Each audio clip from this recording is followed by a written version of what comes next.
चाचा कहाँ जा रहा बाड़ा? हम मार्केट जात रहनी है, हमरा लेट होता। कौन बात बका? चाचा हमने के पैसा चाहिए। पैसा? कैसन पैसा? कैसन पैसा? हमार बाबूजी राउर ऑटो 6 महीना तक चलौले बाड़े, उहे पैसा चाहिए। देख लो, हम सुदामा भैया पूरा हिसाब कर दिल बानी, एको पैसा बाकी नहीं है। ऐसा मत कही चाचा, बाबूजी सब लिख के गइल बाड़न। देखा चाचा, हम डायरी देख ले बानी, 4 महीना के हिसाब क्लियर बा, मगर नवंबर और दिसंबर के पैसा बाकी बा। हमनी के बस उहे पैसा चाहिए। डेली के हिसाब से 6000 हो रहा बा। देख लो, ये झूठ का पोटला लेके हमरा गलत साबित मत कर लो। अरे आज तक हम के पैसा नहीं रोकले, और वो आदमी का तो बिल्कुल ना, जे दुनिया में नहीं। हम भीख नहीं खी मांगत, अपन बाबूजी के हक मांगे आइल बानी। देख लो, हमरे मान प्रतिष्ठा के दाव पे मत लगा लो। हम खुद भी एगो इज्जतदार आदमी आई, हमार कई गो बस और कई कंपनी चले समाज में, हम आज तक एक पैसा नहीं रोकले। अच्छा, पर इतना होते हुए भी रउआ लोग के बुद्धि में भ्रष्ट और नियत में खोट आ गई बा कि केहू मजदूर के मजदूरी करा के ओकर पैसा पेट में पचा जाए। बहुत रो लेनी हमनी, पर अब ना। अब ना तक का बेटा? लड़ाई कर भी ते गोली चाहिए भी हमसे? हाँ? तोर पैसा था ना, जो तोर पैसा हम तो कराए थे। बतावत है का करब। चलो दीदी, चला।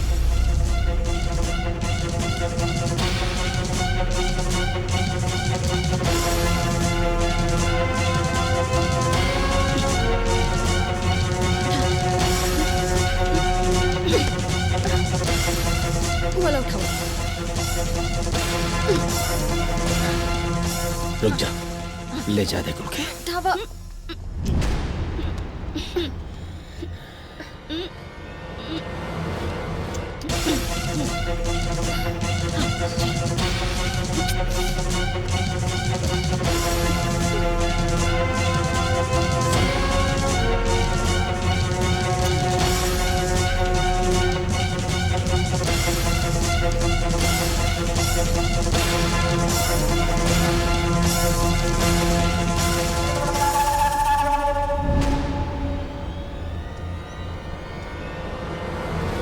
ठीक से झाड़ू लगावा कि देखा कितना कचरा बा।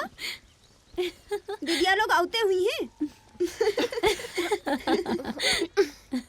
कीर्ति, सोना।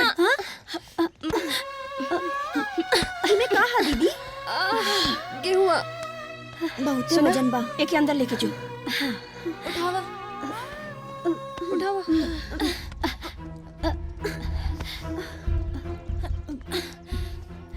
उठावा।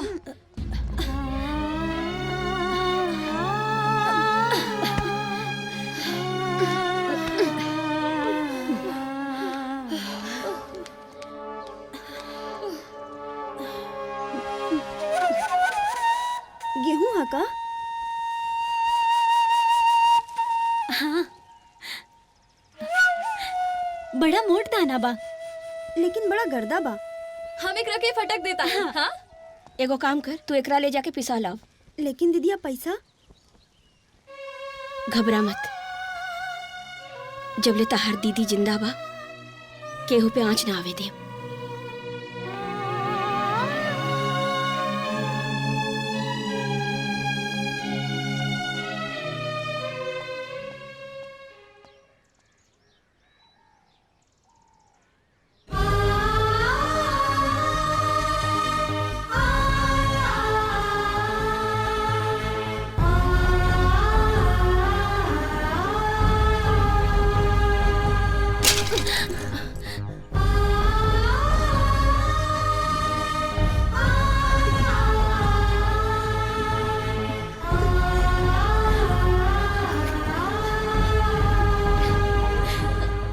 अब तो मिल गई ना पैसा, जो पिसा के लिया।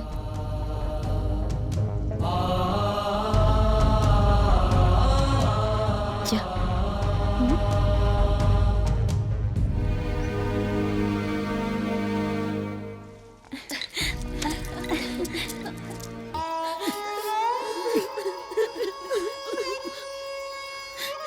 मिर्चा के क्यों लड़का नहीं खे? पंडित जी, बस हमने 5 मिनट मारे जा और कोनो सगा भाई देंगे। केहू चाचा के लड़का मृतक के भतीजा केहू तो होखी। भाई लोग ही पट पटदार होखेले ना। ना पंडित जी, ये लोग तो अनजान मुसाफिर हो। और तोहरा गांव घर के केहू ना आइल। मुख अग्नि देवे के अधिकार लेकिन के ना होखेला। काहे पंडित जी? शास्त्र आदेश बा बेटा। भगवान श्री कृष्ण द्रोण से पूछले पुत्र पत्र भतीजा एकरा में से केहू अगर ना रही तो वर वधु दे सकेला। अगर वो भी ना रहे तो विकट रूप में नारी दे सकीले।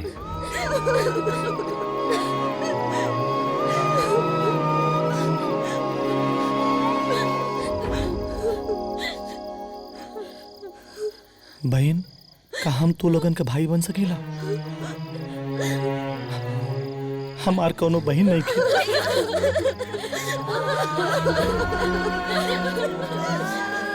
ई ममता के डोर से हम बंध गईली बहन। आज से हम अकेले नहीं खे। हमार 5-5 गो बहन बाड़ी। भैया तोहरा जैसन भाई पाके हम सब भाई धन्य हो गए नी भैया, धन्य हो गए नी। पंडित जी, बाबूजी के मुखाग्नि हम देव। ठीक है। हमरा के मृतक के बेटा समझी।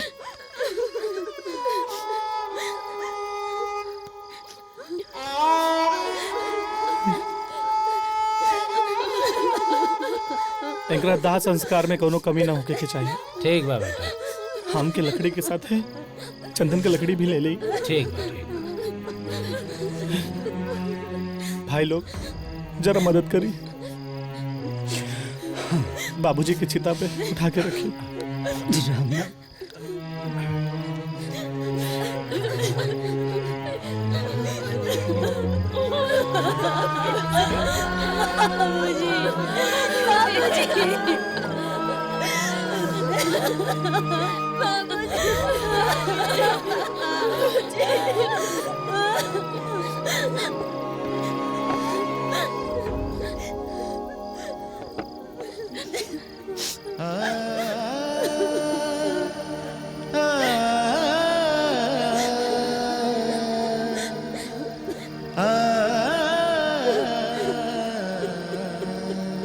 ये ला बेटा।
एगो बाप के खोला के दर्द हम समझ सके।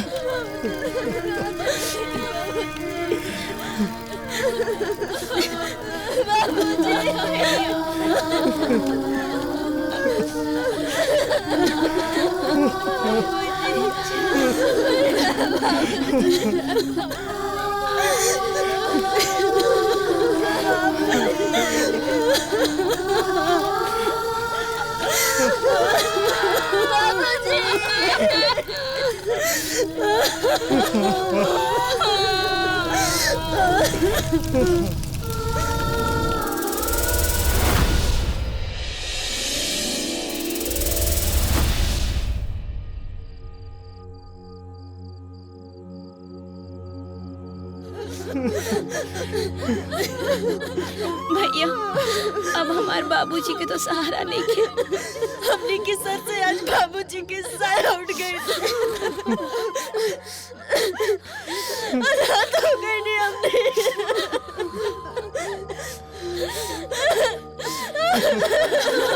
भैया भैया हम बानी हम बानी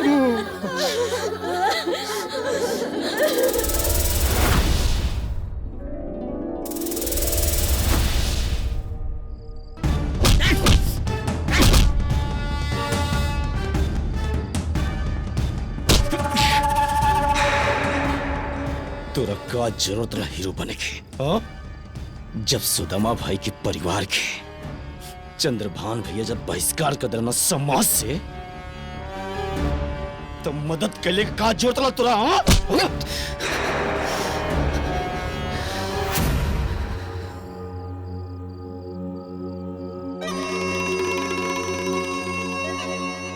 ओहो, पूर्व जन्म के कोनो संस्कार रहल कि हमरा के नैना जैसन मेहरारू मिलल हो, तर गईनी हम।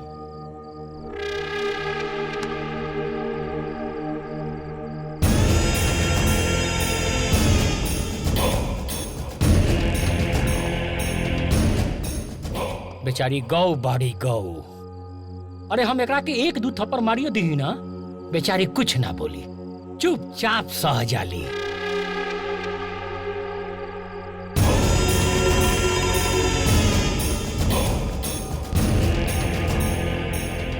शिखरा तोरा सब मालूम रहे ना, हमरे खानदान के लड़की अलग जाति में बियाह कैले लस, ओकरा के शरण देले रहे सुदमुआ। अरे ओकरा के हम जात से काट देले रहे भरी पंचायत में। ओकरा मरला पे तो चोरी चोरी ओकरा के कंधा देवे गए रहले। बोल काहे? ऐसे क्यों लड़की का दुख हमसे बर्दाश्त नहीं भइल। ऐसे अब तोहरे माई बाप के भी तोहार दुख बर्दाश्त ना होई। इस चाटा के जवाब हम दे सकत रही, लेकिन अपने से बड़ा पे हाथ उठावल हमरे माई बाबूजी के दियल संस्कार में नहीं खे। अरे ये तो बहुत बड़ा छोर लागत था। सारे इतना लात खैले ओकरे बादो भोकताड़े। ए भैया ऐसा करके सारे के मुंह आ दे। ए जी छोड़ दी ना एकरा के, अब दोबारा ऐसा गलती ना करी। छोड़ दो। अरे हमरे वाइफ ना लाइफ बाड़ी, छोड़ दो एकरा के। जो एगो छोटी सी गलती की वजह से सुदामा भैया के समाज से बहिष्कृत कर दिहल गई, और ऊ ये दुनिया में नहीं खे। हमरे कुल खानदान के होखले के वजह से भी उनका के समाज से कुजात छाड़ दिहल गई। फिर सोच तोर का असर हुई। चल भाग। ओकरे घर के पानी भी पिए वालन के ये समाज में हमनी के रहे लायक नहीं छोड़ल जाई, बुझाइल? चल भाग।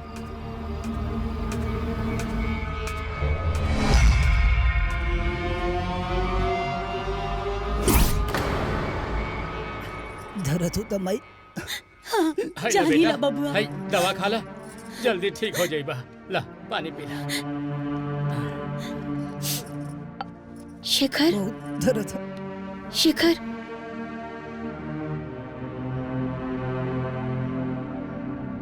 शेखर का तू खाए के चलबा का? तू कंधा दे लाना, हमनी के बहुत अच्छा लागल। का करी माई? बाकी खाए चलता ना तब पितृलोक के बहुत खुशी मिलत। एक तू ही आखिरी आस बाड़ा शेखर। कंधा देवे के नतीजा तो देख रहल बाड़ू ना। अब वो जान जाई तो एकर का गति हुई। नहीं माई। ये हमार कुल के एक ही दीपक हा। एकरा ऊपर उल्टा सीधा बिहार चलाता, हमके एके बड़ा ढक के रखे के पड़ी। हमरा के माफ कर दा बबनी। ऐसा मत बोल माई। माफ कर दा। ना मत उठा बेटा। दीदी मरल आदमी से का उम्मीद कर ले बाड़ू, और वैसे भी जब उम्मीद टूटेला ना तो हौसला भी डगमगाए लागेला। और हमनी के अपन हौसला मजबूत रखे के बा। चला ही जैसे केहू ना आई। ना अमिता, अमिता अरे बेटा ना ना। रुको।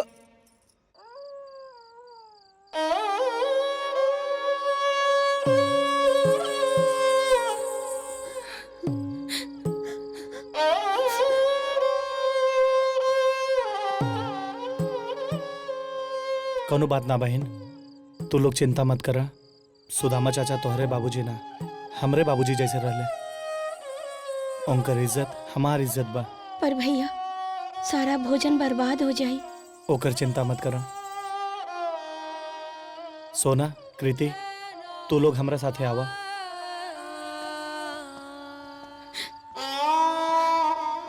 तू लोग ही उठाला और हमारे साथे आवा।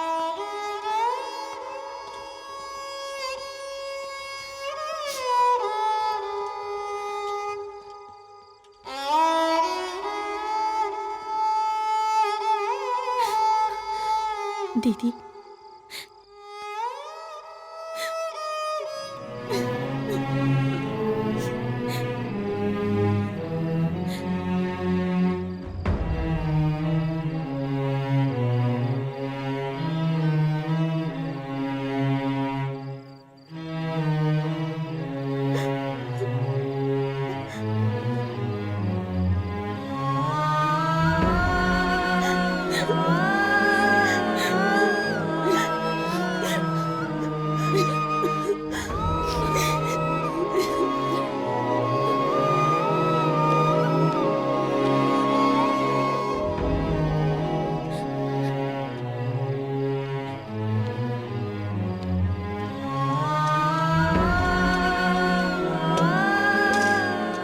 ई खाना के जेकरा के जरूरत रहे ओकरा के हम देके आगे नहीं। मंदिर के बाहर कुछ भूखे लोग रहे, उनकरा के हम बांट देनी। और एगो छोटा सा बात बा, कुछ दिन खातिर हमरा के शहर जाके पड़ी। तू लोग अब चिंता मत करिया, तो हर भाई जिंदा बा। जब भी तू लोगन के हमार जरूरत पड़ी हमरा के याद कर लिया। भैया भैया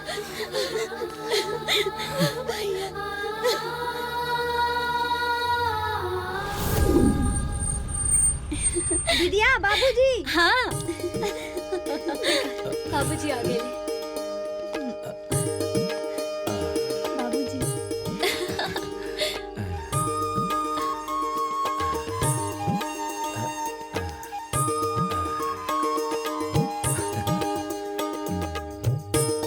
बाबूजी अरे मेरा बच्चा।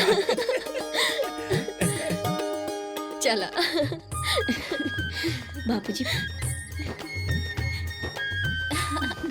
बैठी,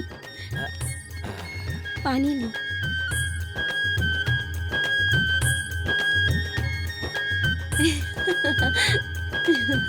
बाबूजी। हे भगवान, मेरे बच्चों को हमेशा ऐसे ही खुश रखना। नटखट कहीं की।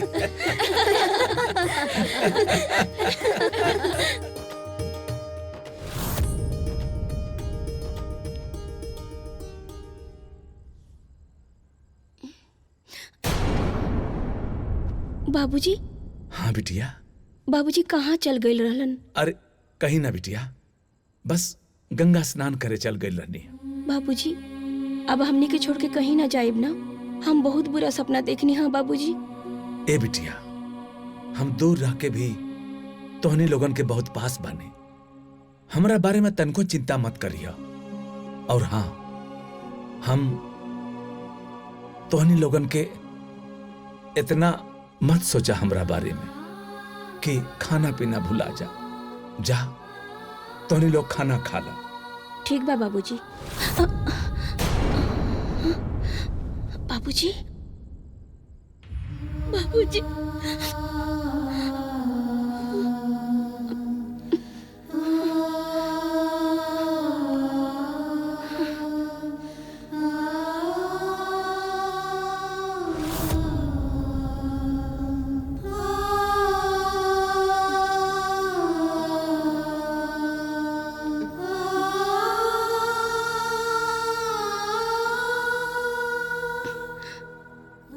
सुनीता उठा, खाना खा ला। का भइल? चल बाबू, खाना खा ला। ना सुनीता देखा, खाए के तो पड़ी ना, ना खाइबो तो बाबूजी के बुरा लागी ना। चुप हो जा, उठा, अब चला।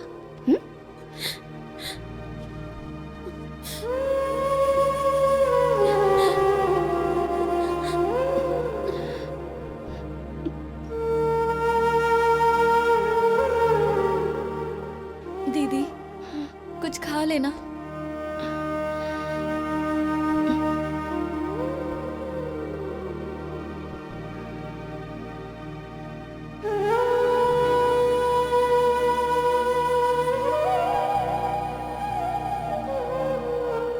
खाना ना खैलू का? भूख लगल बा दीदी, हमू खाई। आवा बैठा।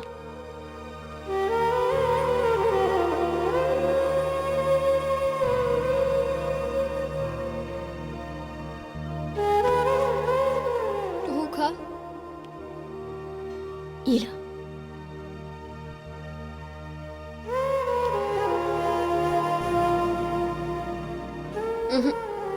अभी पहले तू खा।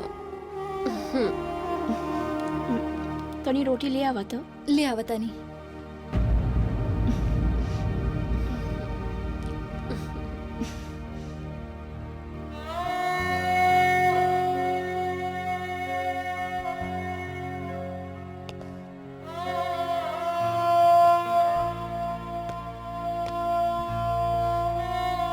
ये का रोटी खत्म?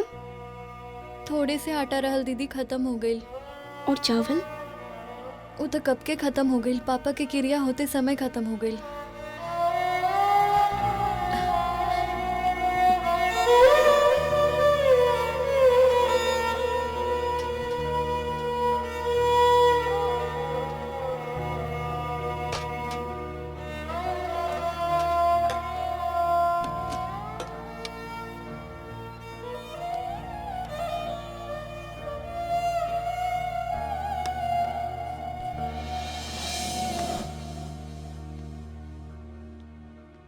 सब डब्बा खाली बा।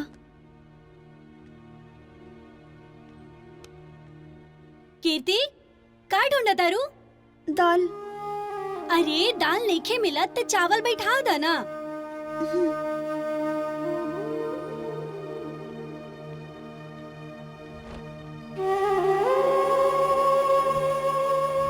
चावल नहीं खे। का? चावल भी नहीं खे? हमरा बहुत जोर से भूख लागल बा, 2 दिन हो गल खाना ना खइले। आटा भी नहीं खे ना? ना दीदिया, आटा भी नहीं खे। आटा भी नहीं खे? हमरा तो बहुत जोर से भूख लागल बा, 2 दिन हो गल खाना ना खइले।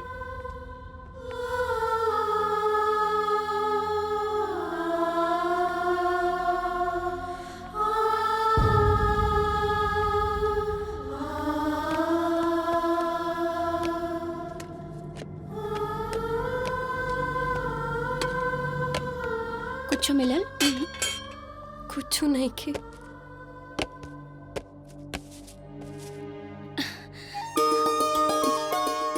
चावल है? लावा खोल।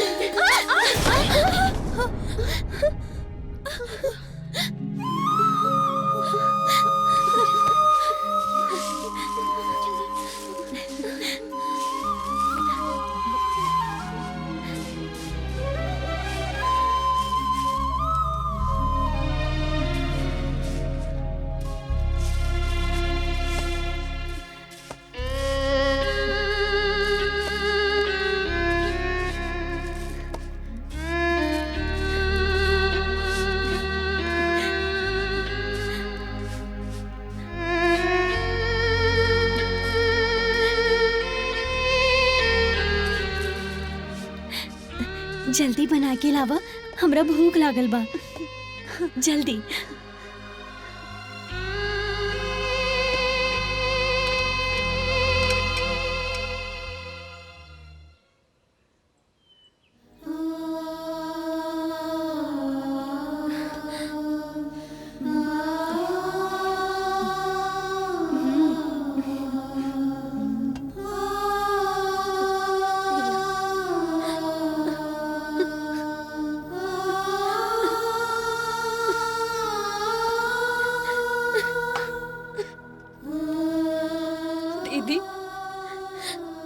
इतना बड़का घर होके के कौन फायदा बा जब खाए खातिर हमने के पास दुगो दाना भी नहीं के।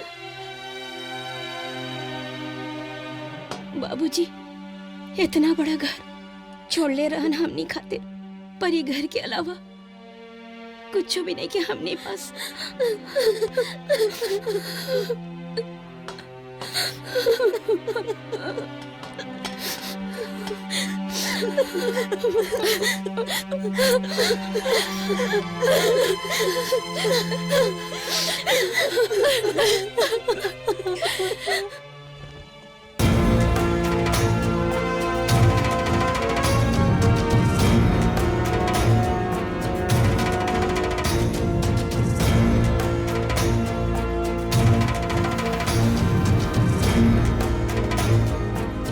ए भैया, ए सूर्यभान। अरे आ गए नहीं भाई, आ गए नहीं, जल्दी बहमो के चला चलावा।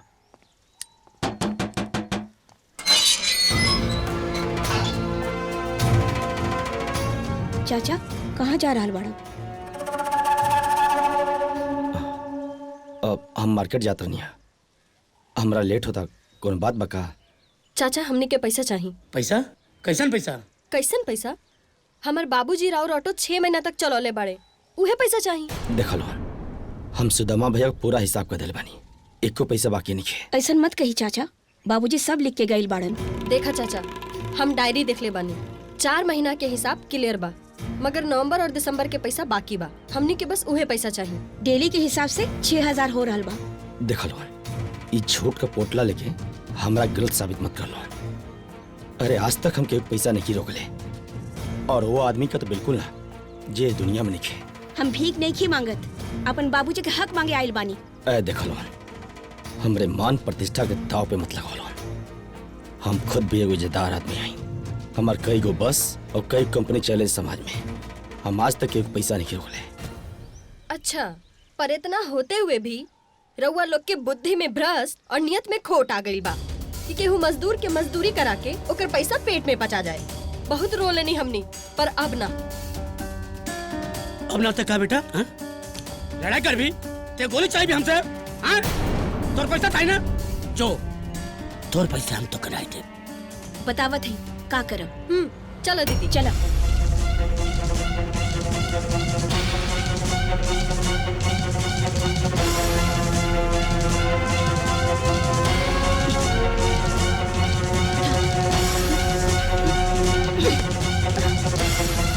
वाला उठाओ। रुक जा, ले जा दे के। धावा।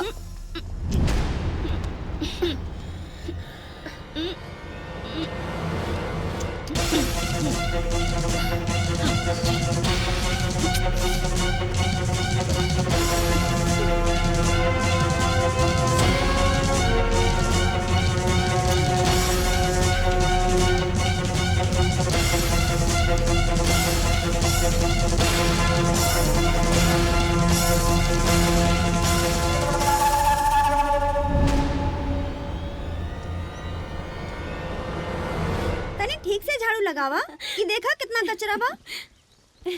दीदिया लोग आउते हुई हैं। कीर्ति, सोना। तुम्हें कहा दीदी?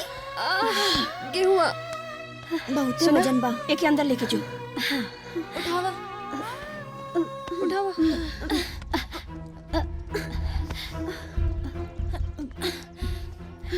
उठावा।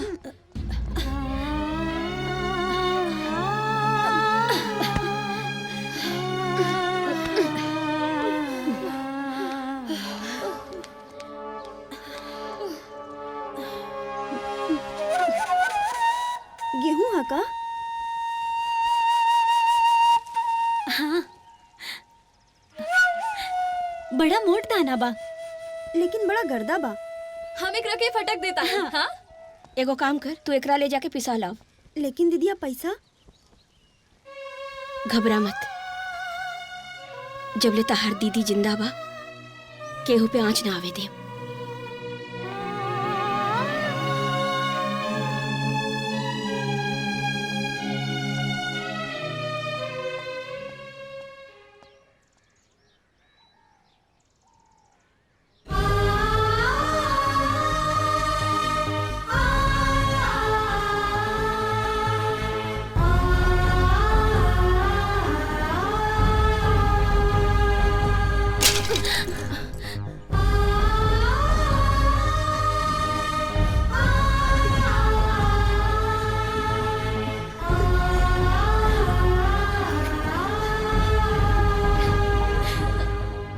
मिल गई ना पैसा। जो पिसा के लिया।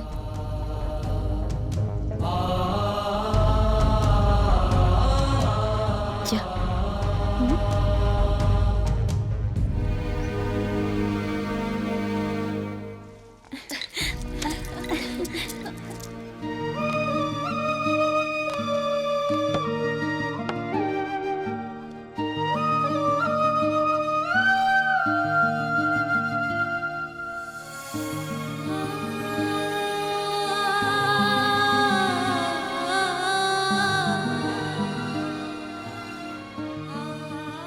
दीदी। हाँ आज तो बहुत जोर से भूख लागल बा तो रोटी और मरचा खा लेतानी, लेकिन रोज रोज तो ही ना खा सकेनी ना। हरियर तरकारी भी लावे के पड़ी। हरिहर तरकारी और रिफाइंड भी लावे के पड़ी। जीरा मिर्च तेल मसाला सब लावे के पड़ी। पर दीदी साबुन और सरफ के बिना तक कपड़ा में से भी बास आवता। और हाई बाल दिखत तारू, तेल न पड़ला की वजह से एकदम जटा गइल बा, कंघी भी नहीं के चलत। अरे एकरा खातिर पैसा भी तो होके के चाहिए। हाँ सही कहलू है। और हमनी के पास तो कोनो पैसा बा ना, जवन गुल्लक में पैसा रहे उहो इस्तेमाल हो गई। अब ना हमनी के पास कोनो एटीएम बा और ना ही कोनो गड़ल खजाना। हाँ अब खुद पे भरोसा करके कुछ तो करे के पड़ी। हम कल भोरे भोरे शहर जाए, कोनो काम के तलाश करे। दीदी हमहू तोरा साथे चलम। हमरा अगर कोनो काम मिल जाई ना तो तोरो हाथ बढ़ जाई और रुचि के और कीर्ति के और सोना के कॉलेज भेज दिहल जाई। हाँ कहता था तू सही बाड़ू, लेकिन एकरा खातिर भी तो पैसा चाहिए ना। ऑटो के खर्चा, नाश्ता पानी, ट्रैवल। अरे ओकर चिंता तू काहे करत आड़ू? साइकिल बा ना, साइकिल में हवा भरवा के हवा खाते खाते चल जाइए। हम बस तोरा साथे चलब, ई तय बा। ठीक बा? ठीक बा। अब तू खाना खा ला।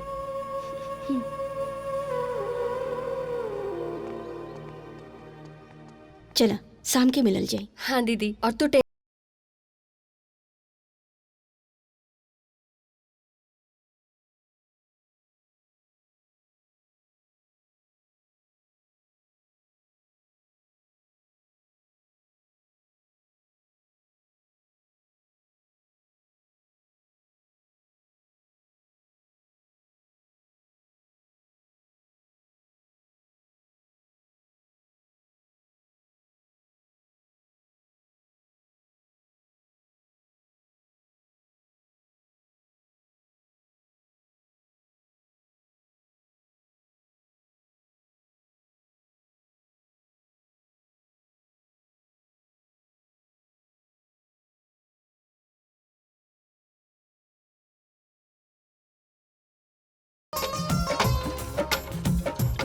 छोड़ो बेटा।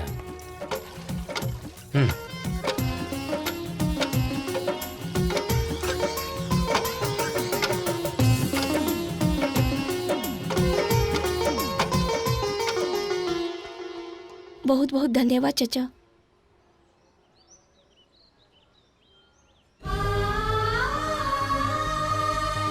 का भाई बेटा? पेट में दर्द हो रहा बा। आवा इधर आवा, चला।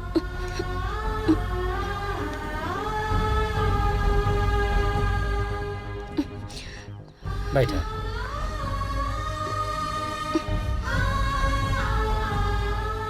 लागत खाली पेट बाड़ू, यही से गैस हो गई बा। रुका, हम कुछ लेके आवत हैं।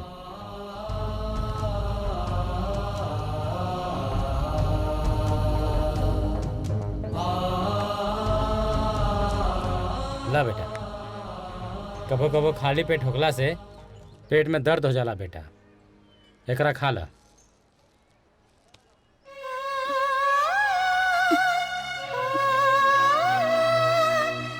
ला बेटा पानी पी ला।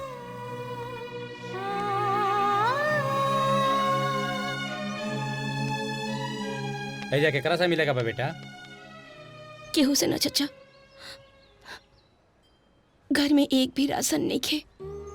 हम काम के तलाश में निकलल बानी, हमके समझ में नहीं खे आवत कि का करी। कितना पढ़ले बाड़ू बेटा? 8वीं पढ़ ले बानी चचा। समझ गई नहीं, अच्छा ही बतावा, घर में बच्चा संभाल सकेलू? हाँ। स्कूले छोड़ सकेलू? हाँ। खाना वाना बना ले लू? हाँ। अच्छा देखा, एक जगह बात करत है।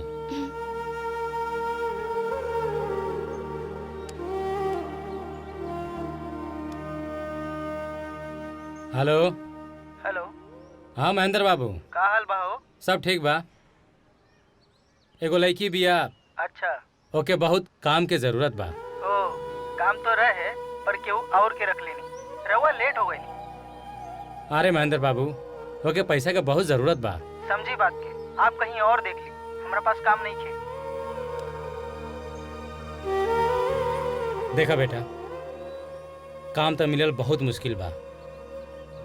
हमरे लगे ई रिक्शा बा, अगर तू चला सकेलू तब बोला।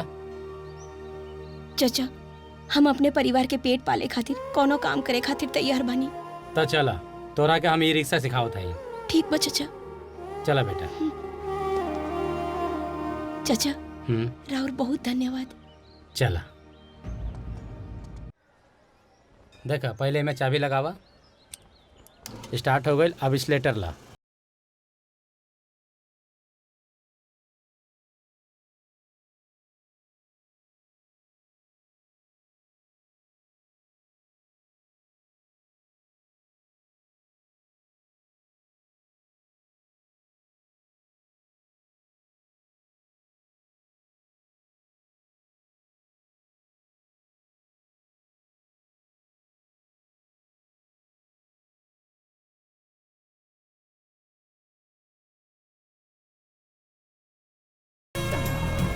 खुश रह बेटा, तू तो बहुत अच्छे से सीख गई लो। अब लिया ने आइया, यही जगह हमसे ही चाबी ले लिया, गाड़ी चलाइया और अपन परिवार के पालन पोषण बढ़िया से करिया। ठीक बा?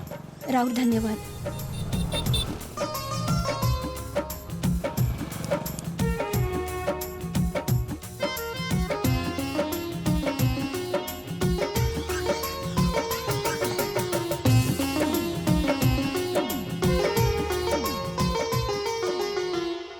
दीदी साइकिल हमार बन गई का? रुचि, खाना खा ले लू ना, अब अपन बिस्तर पकड़ा था। हमार कुछ किताब और नोटबुक दोनों सर जी लेवे के कहले बाड़े, पर हम कुछ ले नहीं खे पावत। अभी जब तक पैसा के इंतजाम नहीं हो जात, तब तक ऐसे ही काम चलावा। जैसे पैसा के इंतजाम होई ना, तू लोग के सब जरूरत पूरा हो जाई। दीदी, वो हमार कपड़ा भी गंदा हो गई।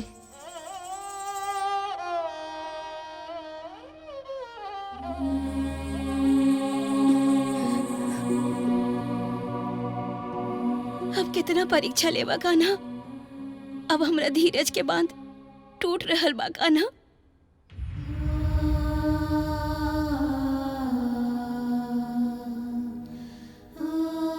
माई छोड़ के चल गई नी, बाबूजी भी छोड़ के चल गईलन। ये समाज के अंधे लोग जिए नहीं खे देत। आखिर हमनी से ऐसन कौन पाप भइल बा कान्हा जे ई सजा दे रहल बाड़ा? बोला कान्हा, चुप काहे बाड़ा? बोला ना, आखिर हमनी से कौन ऐसन गलती भइल बा? हमनी इतना पढ़ल लिखल भी नहीं की जे कोनो नौकरी कर सकी और अपना बहिन सबके पेट पाल सकी और ये परिवार के खर्चा उठा सकी कान्हा।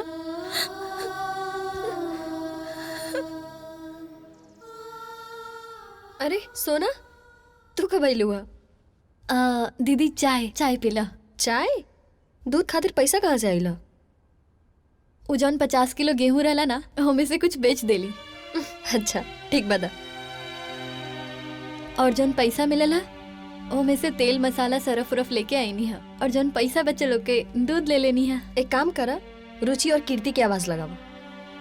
रुचि दी, कृति। हाँ दीदिया। हाँ दीदी। पकड़ा था का? इतू रखा, इतू रखा पैसा। हाँ, और इतू रखा। बहुत ज्यादा जरूरत पड़े पर ही तू लोग ही पैसा के खर्च करिया, एकदम जतन से रखिया, ठीक बा? ठीक और ई 2000 रुपया घर के खर्ची खातिर।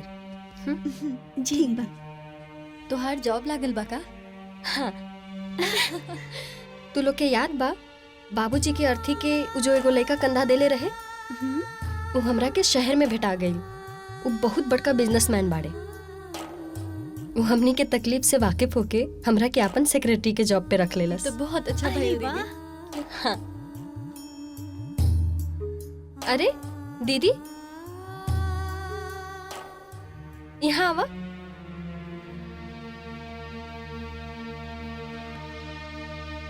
ना दीदी, हमनी अब बहुत रुले नहीं जा। अभी आँखी में गम के ना खुशी के चमक दिखाई देवे के चाहिए। और वैसे भी बाबूजी के आशीर्वाद से हमरा के 15,000 के जॉब लग गई है। तू अपन बतावा दीदी। कल हमहू दर दर बहुत भटकले बानी जॉब खातिर। एगो जॉब मिलल रहे, एगो मरीज खातिर। बाकी देवराम चाचा कहलन। ई देवराम चाचा के है दीदी? उहे एगो नेक मुसाफिर जे हमरा के कहलन तू ऑटो चलावल सीख जा, तब महीने के 20-25 हजार तो कमा सकेलू। और 10,000 से का होला? ए दीदी, हाँ का तू अब ऑटो चलेबू? ए कैसन लागी? काहे? हमनी के बाबूजी ऑटो चला के हमनी के पोसलन है ना, तो उनकर बेटी चलाई ते में बुराई का बा? हाँ, और वैसे भी दिल्ली, बम्बई, कलकत्ता में तो लड़की से ऑटो चलावे ली ना सर, तो फिर हमार दीदिया काहे ना चलाई? और हाँ, देवराम चाचा के कारण एक दिन में ऑटो चलावल सीख गई नी। ये तो बहुत अच्छा बात बा। एक काम करा, तू लोग जा कॉलेज के लिए रेडी होवा, हमनी के भी ड्यूटी पर जाए के बा। ठीक बा? ठीक बा दीदी।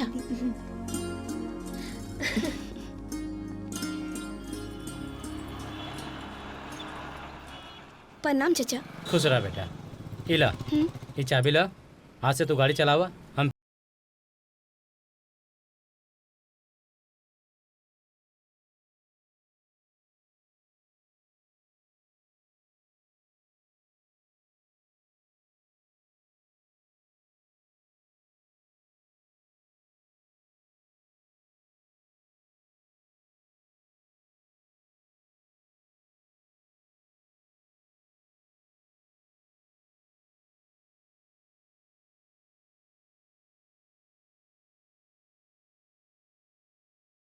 रुपया पर डे के हिसाब से अंक दे दिए। ठीक ठीक है चाचा।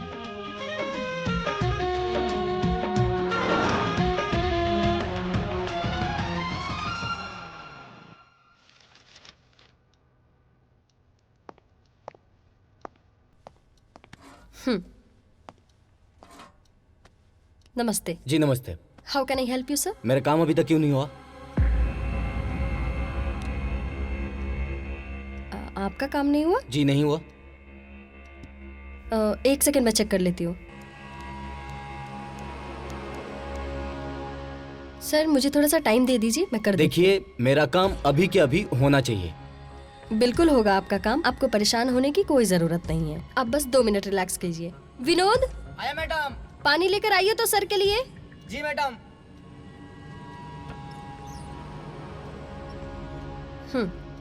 लीजिए, पानी पीजिए और बस 2 मिनट मुझे टाइम दीजिए, मैं आपका काम कर देती हूँ। ठीक है। ओके ओके, thank you so much. Thank you.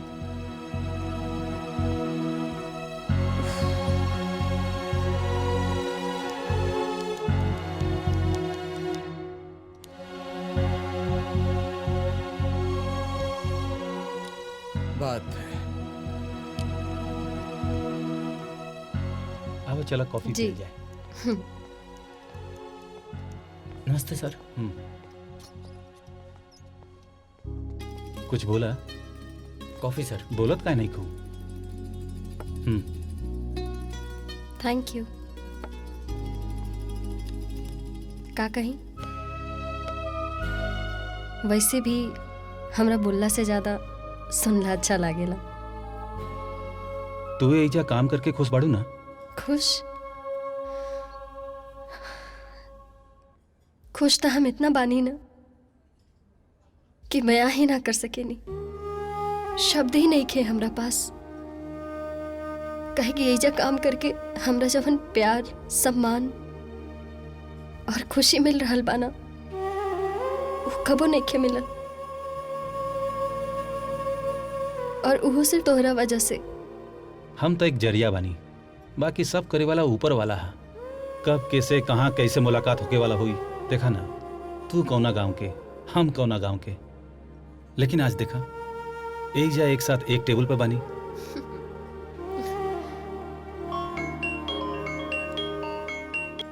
एक सेकेंड। ठीक। हेलो सुनीता कहाँ बाड़ू? हाँ दीदी, कब ले आईबू? बस 10 मिनट में निकल जाए। गांव के पुल पे तोहर इंतजार करत बानी, जल्दी आवा। हाँ ठीक बा दीदी, हम अभी आवतानी। ओके। ओके। ओ दीदी के कॉल। कॉफी पिया।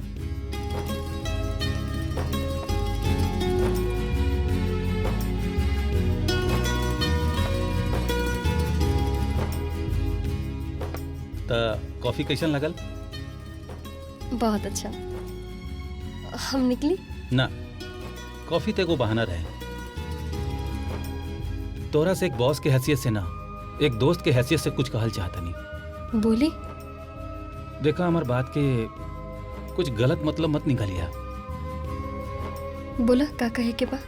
बुरा मत मनिया, बात मुंह तक बा, जबान तक नहीं के आवत। वैसे भी जरूरी तो नहीं खे ना कि हर बात जुबान से ही कहल जाओ। कुछ बात सिर्फ एहसास करके भी जानल जाला।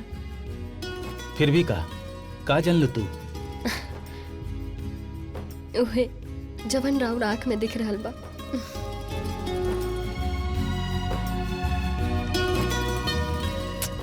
I love you.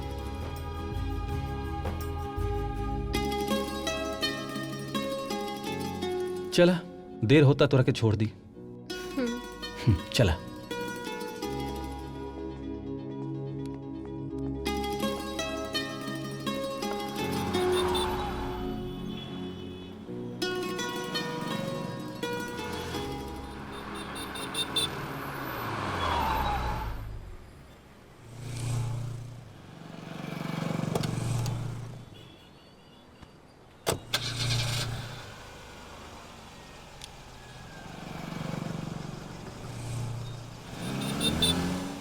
जिंदगी के कसम बा तोहरा के। अरे यार ई यहाँ का करताड़ी यार, तो कोई नहीं के इतना राती के का करताड़ू। अरे बस बस बस बस, हम ही है यार, मार के कपार फोड़ू का हमार। वैसे इतना राती के यहाँ का करत हो? ई चोर चकन का इलाका, हिरोंची फिरोंची अरे रहला सन। तोहरा के कब से इतना फिक्र होखे लागल? बचपने से जैया से तोहरा के देखत आवत तनी।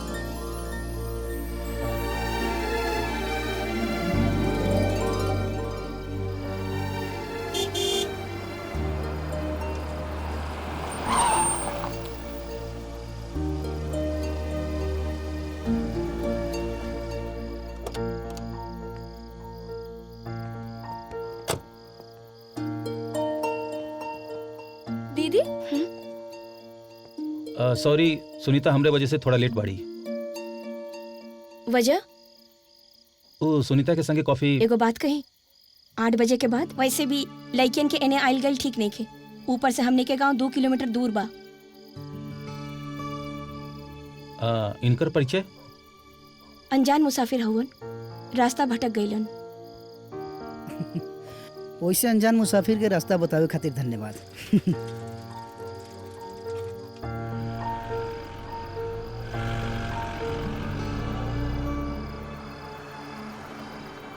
सुनीता चलो। चल। हाँ चल। अब की पारी पंचायत के चुनाव पापा ही जीती है। ये जब्बार में कोनो मायू बेटा पैदा नहीं खे कैलस जे हमनी के खिलाफ चुनाव जीत जाए। लेकिन चाचा लोग, ये टंगरिया जोन बा। ये भतीजा, ये टंगरिया का टेंशन छोड़ा। ये पूरा जिला जवार में केहू केतना औकात नहीं खे जौन हमनी के खिलाफ चुनाव जीत जाओ। बुझाइल का भैया? बिल्कुल सही है भतीजा। अब किर देखे नतीजा, टेंगरिया के टंगरिया ऐसे चर से चिरा जाई। अब पंचायत चुनाव ना होई, ओकर पंचनामा होई। चाचा तोलन के रंगदारी कब्बो ना छुटी। चलो भतीजा, रंगदारी तो हमनी के खून में है ये का भैया? खानदानी रंगदार है अम्मन के। अब तो टेंगरिया देखी, अब रंगदार। चला घरे। हाँ चला आज मस्ती चला कइल देखा जाए। जाए। बाबूजी रउआ खुश बानी ना? बिजनेस तो बहुत अच्छा चला था।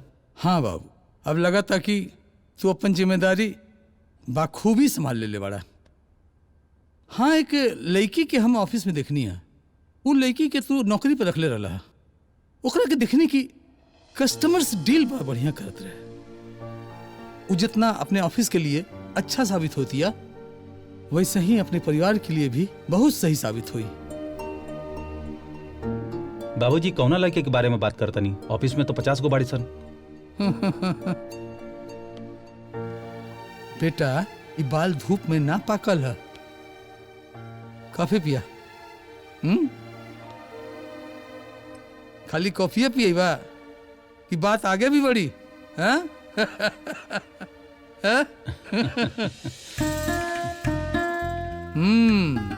वही।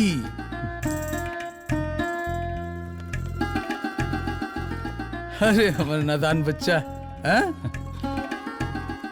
वाह। आ गए ना तो हम लोग। खुश रह। प्रणाम दीदी। खुश रह। प्रणाम दीदी। सुना, तू लोग कॉलेज जा। इला तोहार कॉलेज के खर्चा, ई तोहार कॉलेज के खर्चा, और ई तोहार। खूब मन लगा के पढ़ाई करिए लोग। अब चला जल्दी जा कॉलेज। बाय दीदी। बाय बाय बाय दीदी। खुश रह। Thank you. ई सही बात बा, हमनी के मन लगा के पढ़ल जाई। ठीक बा?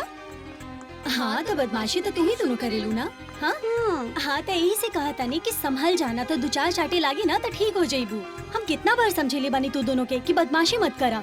चला अब मन लगा के पढ़े के बा कॉलेज में। ठीक बा? अच्छा हाँ। बहुत बढ़िया। हाँ। और तोहरों के समझ में आ गई ना का करे।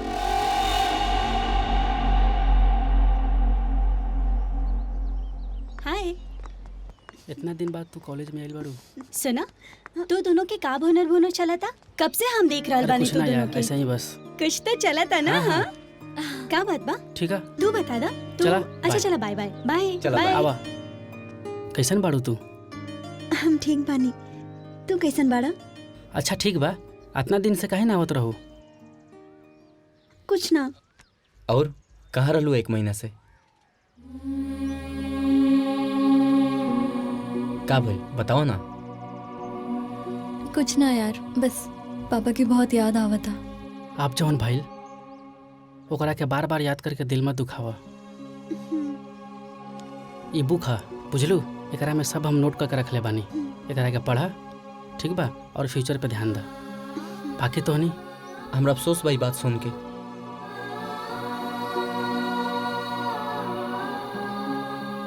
पापा के बिना पूरा जिंदगी सुनसान लागता। उ रहलन तो सब कुछ अच्छा रहे, उनका जाते सब कुछ बिखर गई। देख धीरे धीरे मन के मनावे के पड़ी। और तू कभी भी अपना आप के अकेला मत समझिया, हम बानी ना।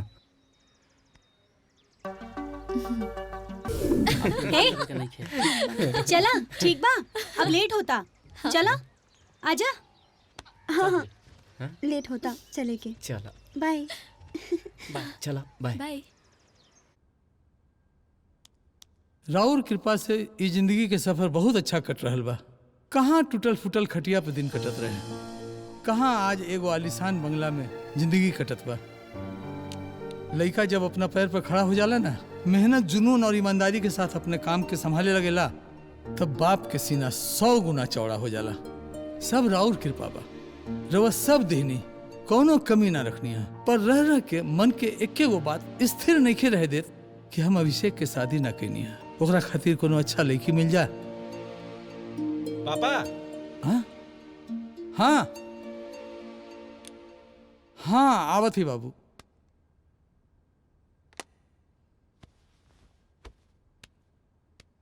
आह आह पापा। पापा। हाँ बेटा बैठी।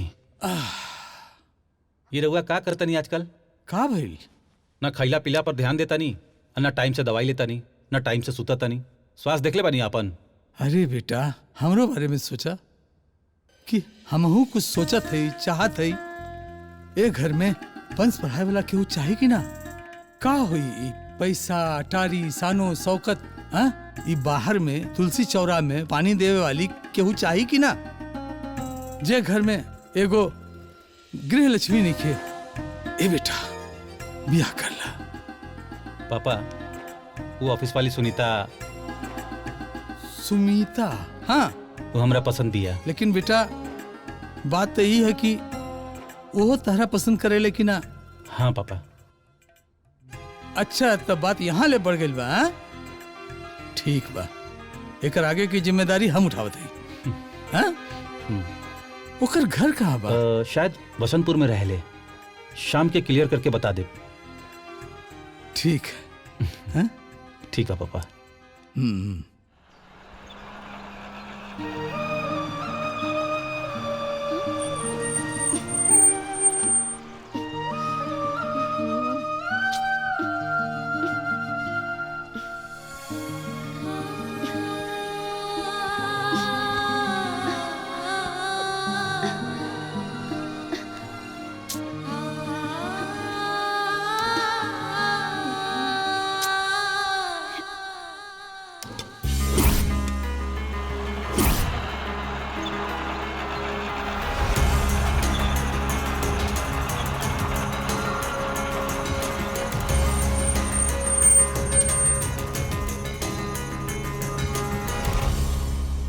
ये ऑटो ही ना, जिंदगी के पहिया चलावे खातिर एगो अच्छा साथी के जरूरत पड़ेला अमिता। जे खुद के भरोसा ना जीत सकेला, वो हमार भरोसा का जीती। हमके मौत से तनको डर नहीं। हम तो सिर्फ और सिर्फ खामोश बानी अपने माई या बाबूजी के मुंह देख के। हाथ छोड़ा हमार। ये हाथ ना छूटी। हम कहने हमार हाथ छोड़ा। ये हाथ इतना आसानी से ना छूट सकेला अमिता। ये हाथ ना हमने के जन्मों जन्मांतर खातिर बंधल एगो बंधन है।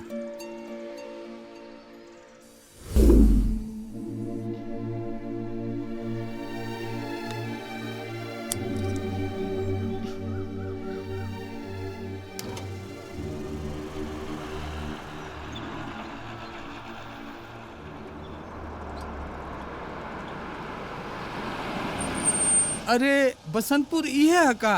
है भैया। अच्छा, सुदामा जी के घर आइए बा ना? आए?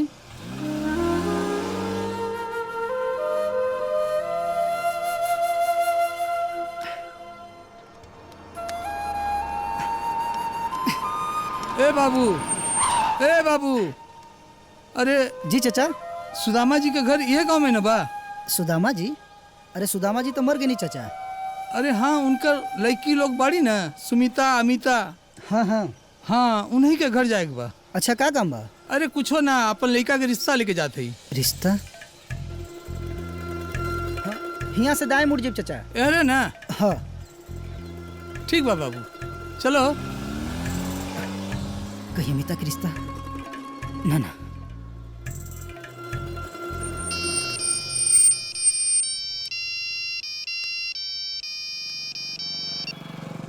हेलो अमिता। हाँ बोला। अब बोले के का रगिल बा? तुहार रिश्ता आइल बा, तुहरा के बधाई हो। का तारा? तू चाहत दुनिया बसाला। शेखर तो शुरू से ही तोहरा खातिर नीम की तरह कड़वा रहल ना। तू शेखर के ना समझ पैलू अमिता। हम उहे कहता नहीं जवन तू समझत आड़ू। बिना तोहरा हामी भरले तो रिश्ता नहीं ना आलू अमिता। शादी? कैसन शादी? देखा शेखर, हमने के भला एक ना हो सकेला, लेकिन हमरा दिल में तोहरा सिवा केहू ना आ सकेला। यकीन जाना। अच्छा छोड़ा, हम आवतानी। का आवतानी?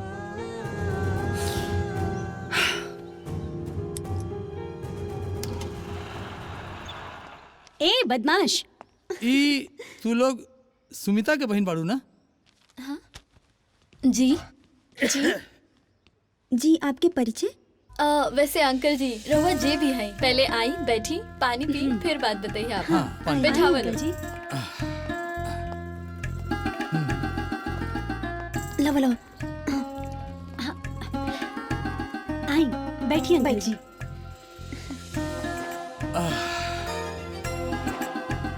अंकल जी पहले पानी पी।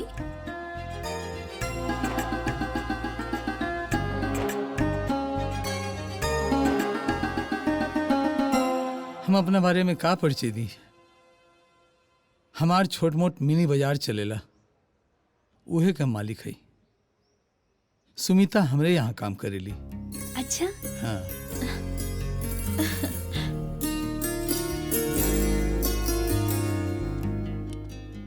दीदी दीदी अरे प्रणाम। अरे बैठी बैठी।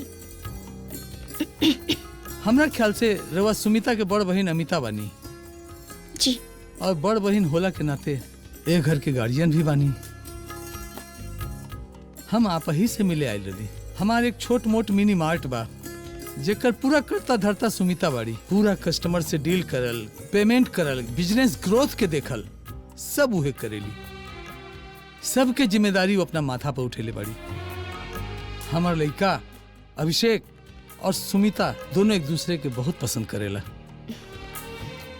ए खातिर हम अपन लड़का के रिश्ता राउर बहन के साथ करे चाहतानी।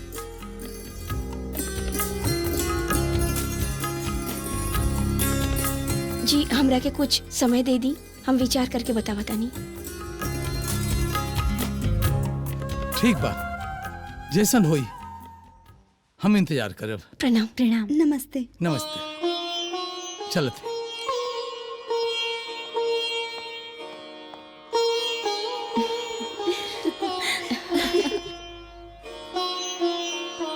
रुचि, कीर्ति, दीदी आ गई लू तू।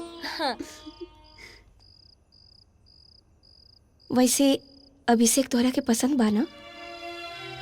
दीदी अभिषेक वैसे हमरा तोहार पसंद पे पूरा भरोसा बा।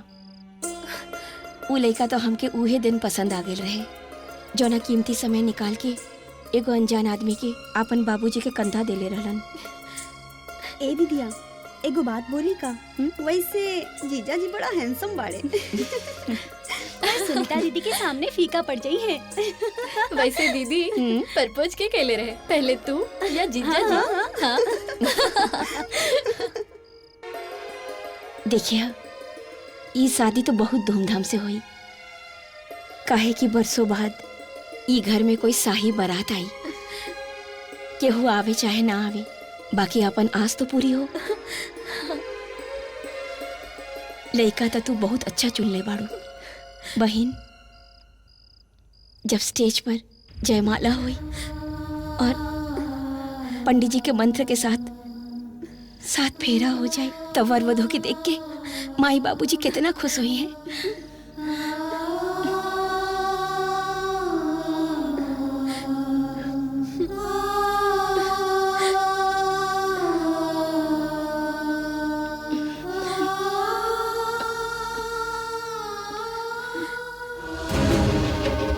दीदिया दीदी दीदी दीदिया दीदी दीदी दीदी दीदी कहाँ हो गई? दीदी कहाँ हो गई? दीदी उठा दीदी डॉक्टर के पास लेके चलो। दीदी कहाँ हो गई? दीदी उठा दीदी उठा दीदी। बेटा बाबूजी वहाँ मत जा बेटा, वो लोग बहुत खतरनाक आदमी हवे। अरे तोके तो याद बा कि एक बार तोहरा ऊपर कितना अत्याचार कैले। बाबूजी अगर हम नहीं जीब तो ओकर जान खतरा में बा। आ केहू के मदद कइल बुरा ना होला। अगर ओकरे बदले हमके मौते मिल जी तो ठीक बा, लेकिन हम जाइब जरूर। अरे रुक जा बेटा, रुक जा। दीदी दीदी खोला ना दीदी।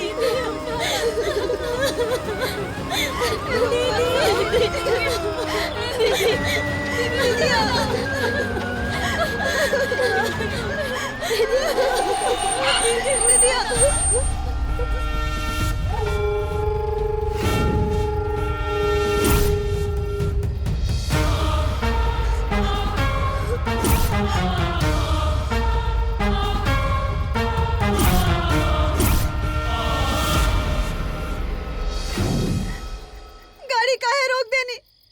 जल्दी चला ना। ऐसे रास्ता रोके के का मतलब है? का मतलब हो? रास्ता छोड़, हमके इमरजेंसी बा। ये क्या? अरे हाँ, अरे कोई होके उसे तो उसे का मतलब बा। अच्छा फिर ते वह गलती करके मौत के मुंह में जाइल चाहत बाड़े। अरे जिंदगी या मौत तो ऊपर वाला के हाथ में है, एक न एक दिन आही के बा। वैसे तू ही यहाँ कौन जिंदा रह जाइल बड़ा? हटा रास्ता से, चल हट।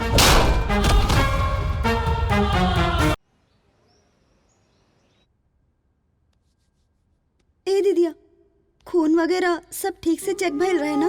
और दीदी डॉक्टर रिपोर्ट देख के का कहला सा? कुछ बोलत काहे नहीं खू? दीदी एक हाल एकरा से तोरा की ताकत मिली। उठा।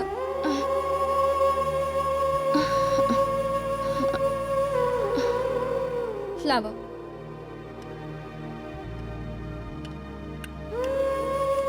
चलो मुंह खोला।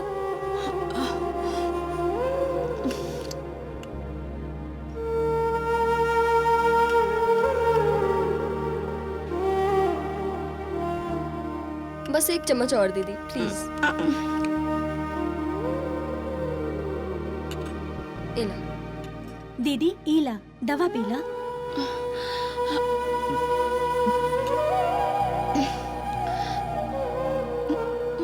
एक घुट औरी बा।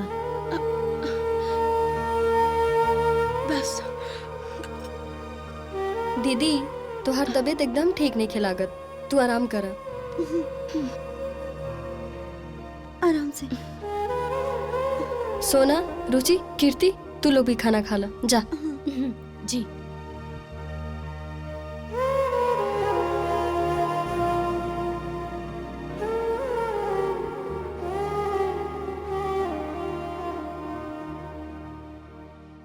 हाय कृति। हेलो। हेलो। एक्चुअली हमरा के एगो सवाल पूछे के रहे। पूछो। पक्का? मान ल कहीं से एगो आदमी खुशबू आवत रहे, बाद में जाकर देखलस कि वहाँ एगो सुंदर फूल बा और वो आदमी के फूल पसंद आ गल। त कहाँ बा वो फूल? अगर वो फूल तू बाड़ू त ठीक बा, तोड़ ला। यस।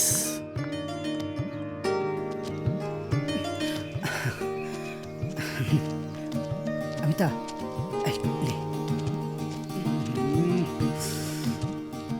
जासन भाग भाग भाग भाग।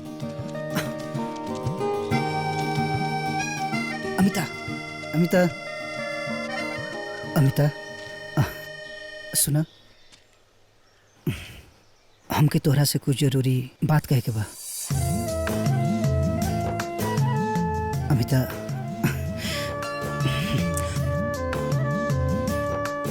वो कहा ना कि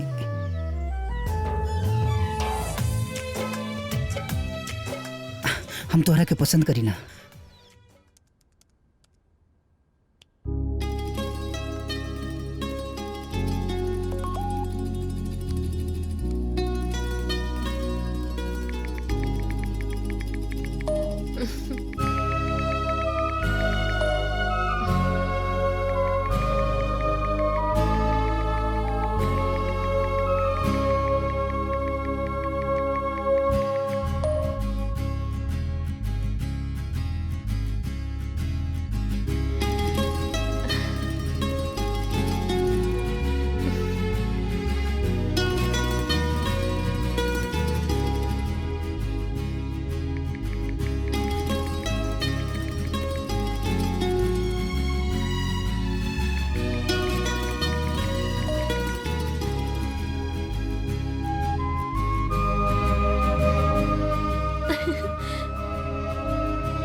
रात रात भर मोबाइल चलाइबू तो सवेरे ऑफिस कैसे जाइबू? चला सूत जा।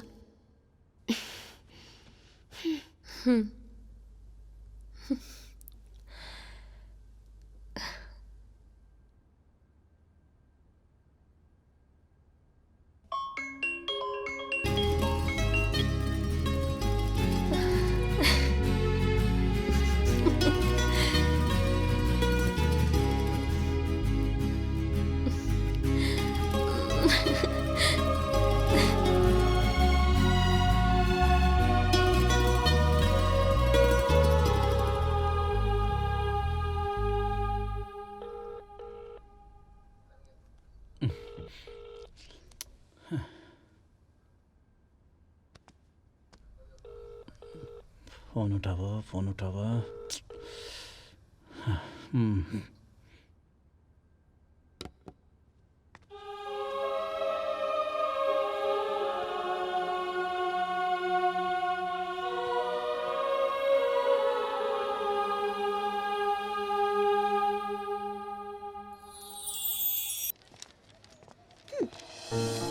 अरे ये आंसर ना है, हाउ आंसर है। ध्यान से। ऐसे देखा जाता है। हम चाहते हैं ना चला कहीं घूमे। सच्ची में कॉफी पिए चल जाओ।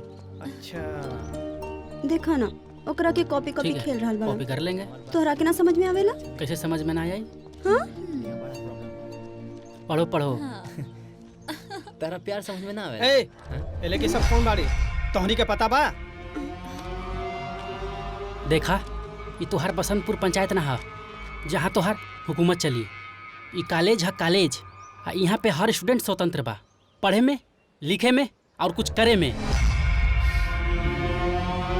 मुंह तकला से ना सवाल के जवाब ना मिल जाई। जवाब देवे खातिर मुंह खोले का पड़ी। बोलत काहे नहीं खा? मुंह में दही जम गइल का? ए लड़की के तो हमनी कुछ हैले हैं सा। बाकी तोहर हम जीजा हैं जीजा। का समझ ले? क्या बोल ले? हाँ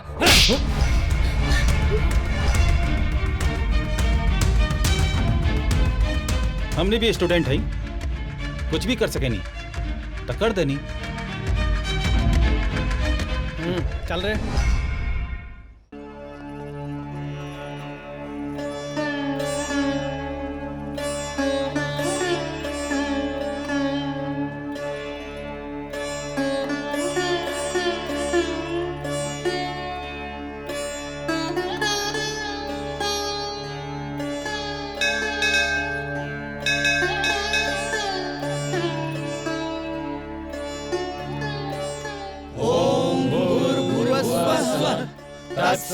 तत्सवितुर्वरेण्यं भर्गो देवस्य धीमहि धियो यो नः प्रचोदयात्। ॐ भूर्भुवः स्वः तत्सवितुर्वरेण्यं भर्गो देवस्य धीमहि धियो यो नः प्रचोदयात्। जय भवानी। जय भवानी।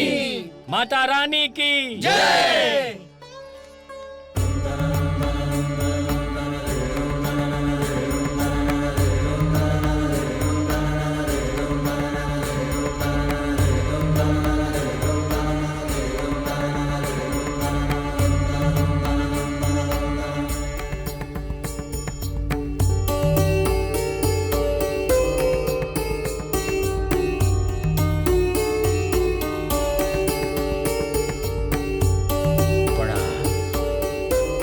खुश रहे, जोड़ी बनल रहे।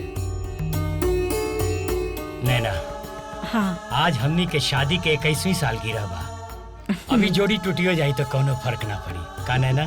आए कुछ तो शुभ शुभ बोली, उल्टा सीधा बोले लगी ना। पंडित जी, नैना हमरी आंख बाड़ी, आ विश्वा हमरे सांस। अतनी विश्वा के कुंडली के देख दी ना। ठीक भाई। चला चला जा। हाँ चला।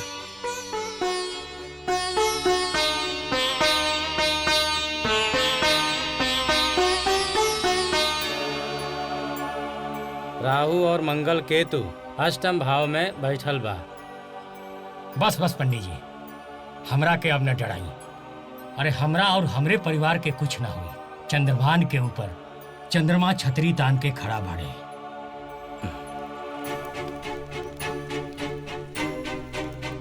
भैया। लड्डू जी भैया। भाभी के लेके घरे जा, हमरा के बहुत काम निपटावे के बा। ठीक बा। आराम से भाई, ठीक से जइया। आई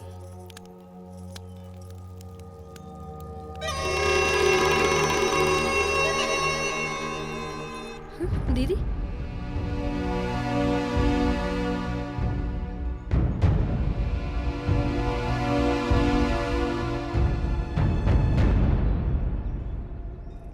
सूरज भान, ये लोग हमरे खिलाफ इलेक्शन में खड़ा हो रहा बा का? लगत तबा।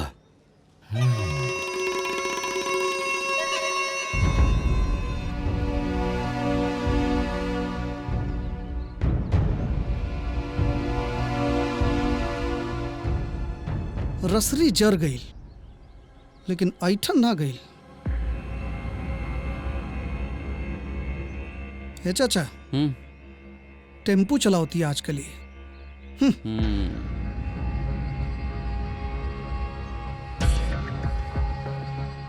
क्या करब, अभी ये सब देखल बाकी रहल। मर्दे के साथे बैठ, मर्दे से भाड़ा वसूल और मर्दे से बात कर, और एक दिन देखिए लोगन उ नानक साथे भाग जाइए सन। बस चुनाव सर पे बा, ओकरा पे लगावे लोग दिमाग, और कुछ पे लगाइबे।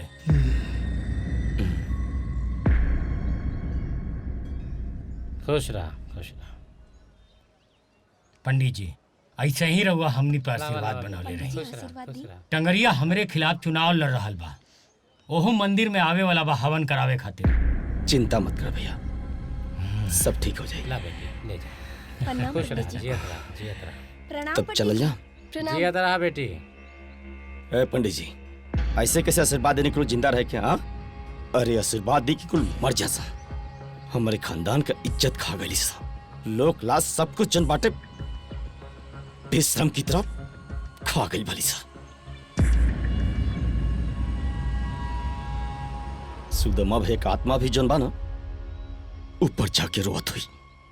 अरे कुल का आशीर्वाद ही दी कि जल्दी जल्दी मर जा सा। सुदामा भैया, वाह, आज तोहार मुंह से सुदामा भैया सुन के बड़ा अजीब लग रहा बा। आज स्वर्ग में सुदामा भैया ये सब देख के कहत हुई हैं, हमनी के पांचों बहिन कैसे खुजात की जिंदगी दर्द भरी घसीट घसीट के जी रहल बानी। और वैसे भी ऊंच नीच छोट बड़ के बीच बो के तू लोग खुशहाली के फसल उगावल चाहता रहा। तई तू लोग के भ्रम बा। अब हमनी बहिन के ना जिंदगी पटरी पर आ गइल बा, और हमनी सब ना ऊपर चल पड़ल बानी। रोके के होखे तो रोक के दिखा दी है। पंडित जी बहुत जीभ लपलपा के बोल रहल बिया, रउआ अपन आशीर्वाद के वापस ले ली। बड़ लोग के मुंह पे कालिक पोत रहल बिया, इतना मन मत बढ़ाई पंडित जी। चुप चुप रही, ब्राह्मण का आशीर्वाद दिया हुआ फिर वापस नहीं होता है।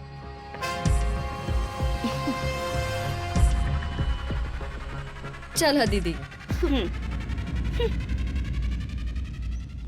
पंडित जी बड़ बड़े होखेला, छोट छोटे होखेला। अरे सोना, तू है जा?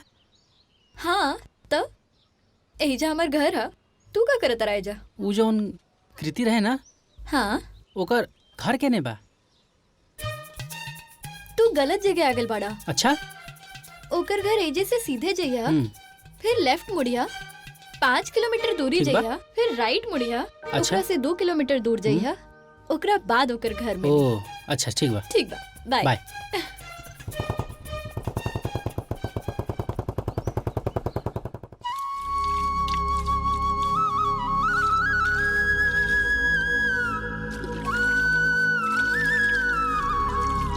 दीदी, हाँ ये कृति घर है? हाँ, ई कीर्ति के घर है। हमनी एक साथ कॉलेज में पढ़े नहीं जा। अच्छा अच्छा, आवा अंदर आवा। जी।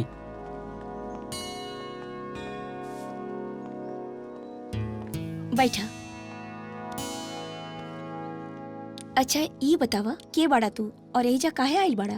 वो का बना दीदी कि हम की कृति। अरे का की कुछ बोलबा करवा? कृति और हम एक संगे पढ़े नहीं जा। अच्छा कीर्ति, कीर्ति। हाँ दीदिया। हेने आवा।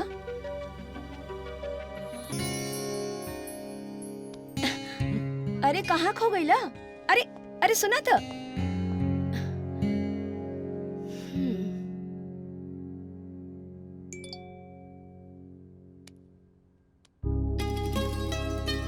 कल हम अपन बहन से राखी बनवाई जाता नहीं, शाम तक आई।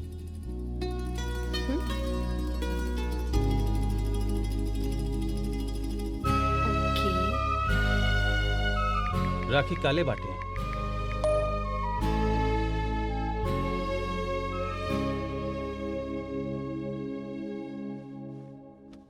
दीदी कल राखी है। हाँ देखा ना, भागदौड़ इतना हो गई बा, कुछ पता ही ना चलल कि कल राखी बा। तबे तो हम देखनी है शेखर के बहन भी आइल बड़ी ससुराल से राखी बांधे। हाँ, वो तो हर साल आवेली राखी बांधे। जगन और बबीता के बेटी भी दुआरा पर दिखाई देत रही हैं। अब समझ में आई कि वो सब राखी बांधे आइल बड़ी। पर हमने के राखी बांधल जाए?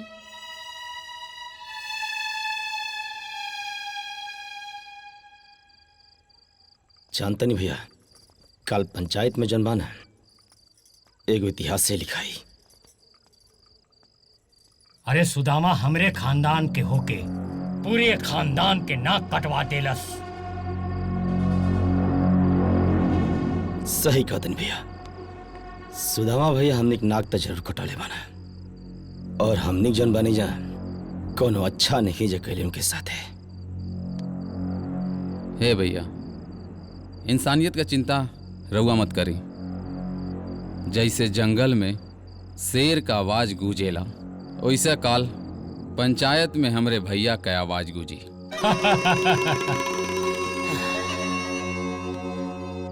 भैया चिंता जन करी, काल के पंचायत ठाकुर खानदान के अंतिम पंचायत हुई, और ये पंचायत में समाज के अपन मोहर मारे पड़े। फैसला तो वो होई ना कि काल के भी काल कांप जाए। तू लोग चिंता ना करा, फिर से वो नया इतिहास रचल जाई काल के पंचायत में। भगवान पता ना कौने बात का सजा दे रहल बाड़न। माई बाबूजी रहलन, वो छोड़ के चल गईलन। अगर एगो भाई रहत तो हमनियों की राखी बांधती। दीदी तोर तबीयत वैसे भी इतना खराब बा, इतना अगर सोचबू ना तो और तबीयत खराब हो जाई। काल कुल समाज जात बिरादरी के लोग हमनी के ताना मरी है जा, और राखी के त्योहार पर तो कल हर बहन अपन भाई के कलाई पर राखी बधियन सन, आरती उतरियन सन, और हम बहन अपन किस्मत पे कोसल जाई। एगो बात बतावा दीदी, जवन लड़की के भाई ना होला का वो नहीं खिजियत? हाँ? खाली अपन भाई ही भाई होला। इस समाज में वैसे भी बहुत ऐसन लोग बाड़े जो बहुत अच्छा और नेक दिल होले, उनकरा में से केहू एक के भाई बना लिहल जाई। ए दीदिया, पापा के जे आग देले रहलन विशाल भैया, अब उनका से अच्छा और नेक दिल इंसान के हो सकेला जे हमने खातिर अपन पैसा और अपन समय दोनों लगैलन। हे विधाता, काल राखी के पावन पर्व बा, और हम हमारा जीवन में काली दुनिया कलाई पे राखी मानी और हमार कलाई सूखा रही। पर ओकर फोन नंबर और एड्रेस कैसे मिली? पर उनकर विजिटिंग कार्ड हो सकेला होखी, काहे कि एक दिन पापा के बैग हम चेक करत रहनी ता हम देखले रहनी। दीदी यानी हमनियो रक्षाबंधन मनाई।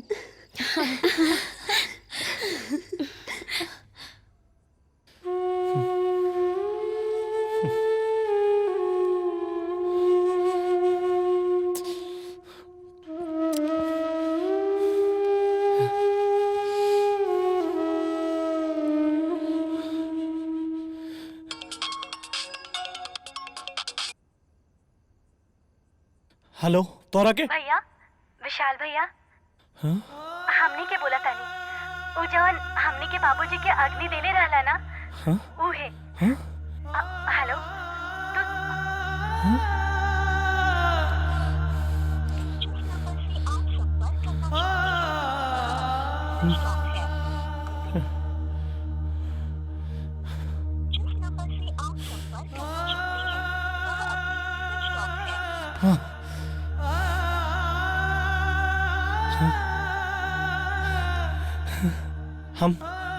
हम जरूर आइब, हम जरूर आइब बहन। ए भगवान, तो हर शुक्र बा अभी कलाई सुना ना रही।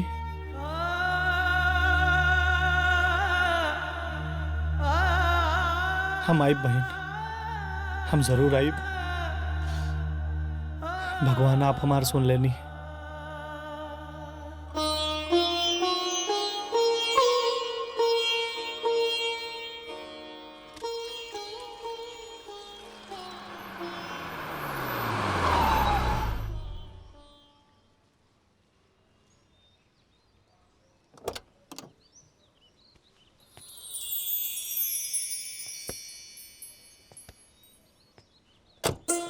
विशाल भैया विशाल भैया आ गए ले। दीदी भैया दीदी अरे ना ना ना भैया कैसे बानी भैया? दीदी दीदी विशाल भैया आ गए ले।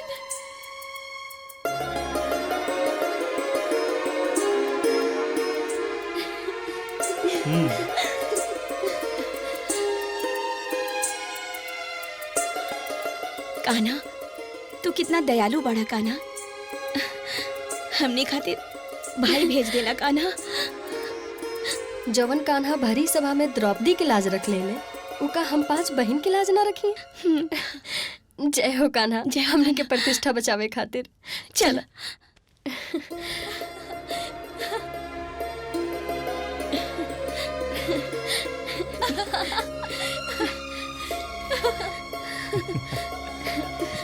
भैया अरे ना भैया कैसे बानी? तो राखी बांधल जा। चल। बिल्कुल।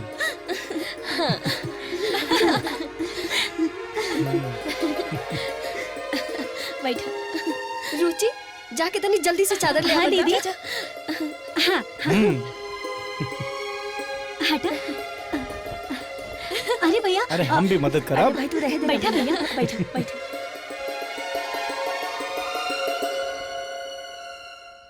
तो लगन के पता बा राखी के दिन ना हम उन नदी के किनारे चुपचाप जाके बैठ जात रहनी। काहे के ना काहे के हमरा के एहसास नहीं के होके जब लोगन के देखी ना तो हमार दिल दुखत रहे कि अगर हमार बहन होते ना तो ये कलाई ना कभी सुना ना रहते। लेकिन आज देखा ना अपना 5 गो बहन के देख के दिल गदगद हो गए। हमार दिल गदगद हो गए। बस करे भैया, आज खुशी के त्योहार बा, मत रोवा, ना तो हम बहन लोग रोवल जाई ना तो तुहार हाथ कम पड़ जाई। ए रुचि या कीर्ति जाके तनी आरती के थाल और राखी लेके आवा तो जल्दी। हाँ दीदी चल। हाँ तो भैया कबो भी ना अपन बहन सबके बुलैया मत। अरे ना रे। जा हाँ? लेकिन राखी तो हाईले नहीं के। अरे पागल, तोहर भाई बानू ई देखा।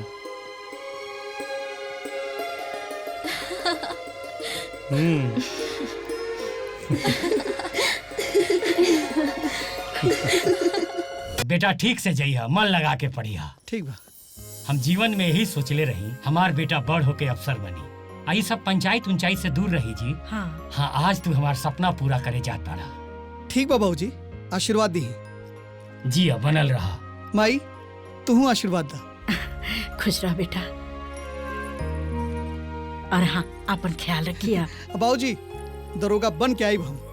जा जा जाके फोन करिया बेटा। एकदम एक आध हफ्ता में कॉल करब बेटा। हमार बेटा दरोगा बनी, हमार बेटा हमरे सपना के पूरा करी जी। हाँ। आज हम बहुत खुश बनी। हाँ हमार बेटा बहुत बड़ पद पे जाई। हाँ चला। सुनो सुनो सुनो, आज गुरु पूर्णिमा के दिन है। हमनी के मुखिया जी एगो फैसला सुनावे वाला बाड़े, तो रउआ लोग के वहीजा आवल बहुत जरूरी बा। हाँ आइल बहुत जरूरी बा रउआ लोगन के। मुखिया जी के फैसला स्वीकार करी रउआ लोगन। हाँ आइब आइब जरूर आइब रउआ लोग। हाँ आज के दिन हम फैसला सुनावे ना सजा माफ करे आयल बानी। समाज में केहू के ऊपर लागल प्रतिबंध हटावे आयल बानी। ई प्रतिबंध के हटावल पुण्य के काम बा। आज हमरे दादाजी के पुण्य तिथि बा। हम जे कुछ भी बानी अपने दादाजी के वजह से बानी। तोरा लोग के मालूम बा ना, आज से 4 साल पहले सुदामा के घर में प्रतिबंध लगावल गईल रहे। हुक्का पानी हम बंद कर देले रहली। हुक्का पानी के चालू करत बानी हम अपने समाज में सुदामा के परिवार के मिलावट बानी।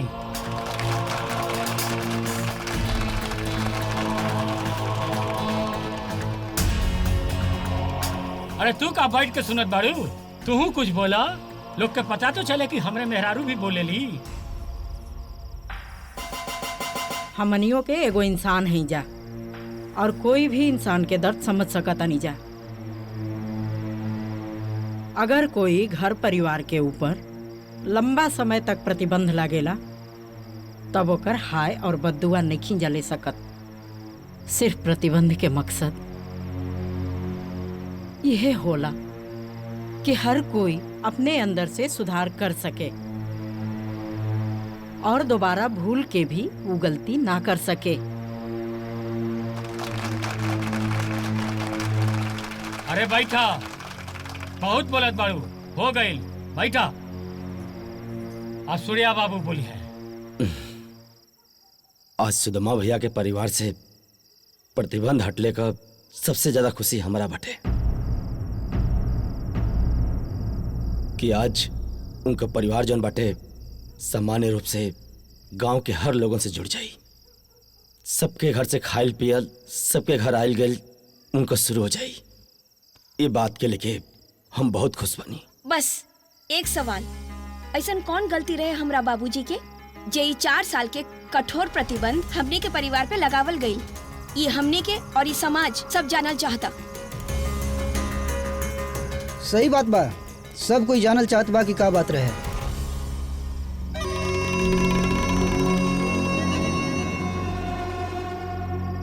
भैया बैठिए आप। ये कौनो राम कथा ना हो कि सबका सुनावल जा। ये एगो बैड स्टोरी हो जौना के सुन के ये हमार गांव समाज के नई पीढ़ी पे बुरा असर पड़ी। और इहो लोग वह सब कल चालू कर दी हैं। का चाहत आड़ा लोगन? मुखिया जी, जनता सवाल पूछे और रउआ के जवाब दे के पड़ी। और वैसे भी अमिता पंचायत का सदस्य बाड़ी और आपका वोटर भी, और हर वोटर का संतुष्टि रउआ का धर्म भी बा और कर्तव्य भी। तो ठीक बा, सुना लोग, आज से 4 साल पहले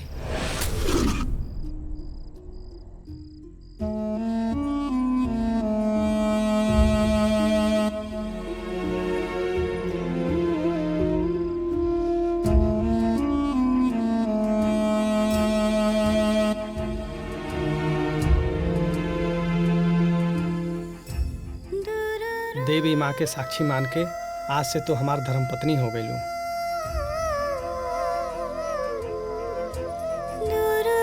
खुश रह।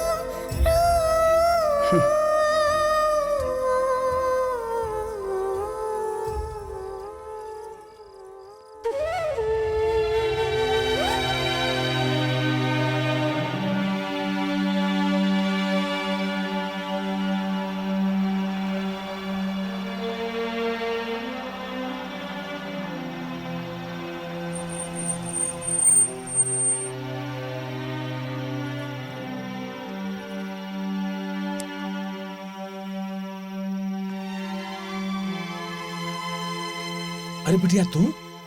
हम दोनों जनी भाग के बियाह कर लेनी है। ओ सुदामा चाचा, बेटा तू लोग काम तो ठीक ना कैला। काहे से एक ही गांव के लड़की लड़का के बियाह हमरा संस्कृति में नहीं खे। तो लोगन का कच्ची उम्र, नया जोश, काम तो गलत कर बैठल बड़ा लोग। शादी मांग में सिंदूर भरला से ना होला। शादी कई के जीवन निर्वाह करे खातिर एक दूसरे के समझल, एक दूसरे पे समर्पण बहुत जरूरी होला। एक काम करा, तू लोग हमारे संगे चला, घर चल के पानी वानी पिया और रात के 3 बजे गाड़ी मिली और तुरंत निकल जाइए और रात के गाड़ी पकड़ के कहीं दूर चल जाइए लोगन। ठीक बा चाचा। ठीक बा? ठीक बा। जल्दी बैठा हमारे गाड़ी में।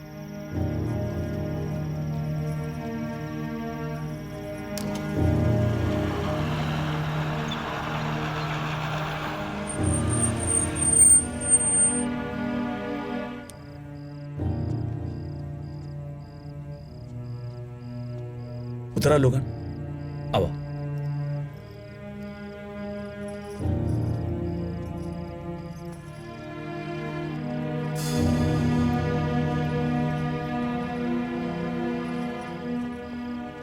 बैठा बैठा बिटिया।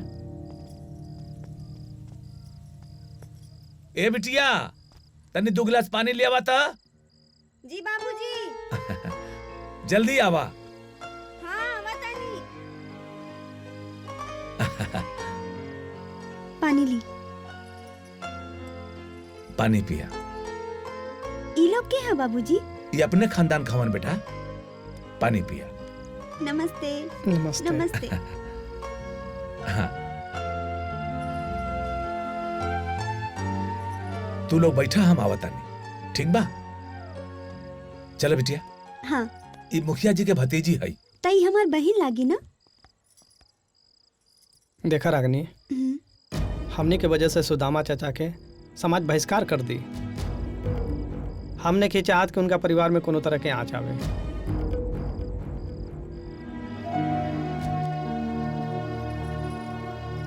हमके माफ कर दी सुदामा चाचा।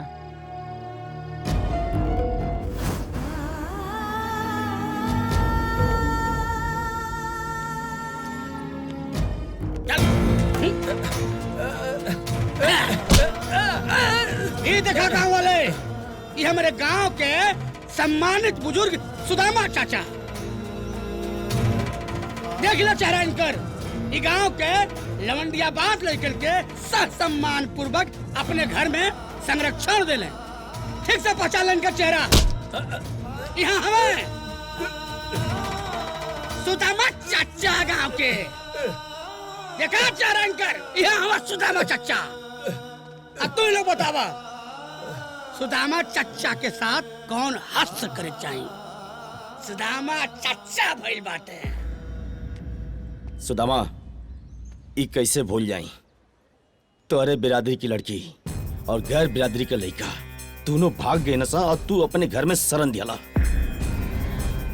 और तो और वो दोनों का हौसला अफजाई के तो पूरे खानदान का इज्जत नाश दिला। तो शर्म आग जाए तोरा। पाप लागी, पाप तो के। पाप पाप तो बड़का हो जा सूर्यभान बाबू। जब वो दोनों के हम शरण ना देले रहती, ना तो तू लोग ओकने के टुकड़ा टुकड़ा कह के रेल के पटरी पर फेंक देले रहता। तब सोचा वो दोनों के माई बाप पे का बीतत। अरे टुकड़ा टुकड़ा कर देती ना तो हमरे कलेजा के ठंडक मिल जाई। हमरा के मुश्किल हो गई बा। सब लोग हमरा ऊपर यही उंगली उठा रहल बा कि मुखिया जी के भतीजी रागिनी अन्य बिरादरी के साथ भाग गई। मन करा था कि ओकरा गोली मार दी। सुदामा, रागिनी भी तो तोहार भतीजी रहल। अरे तोहार खून खौले के चाहत रहल। तू हमरे समाज के कलंकित करे वाला कलंक बाड़ो।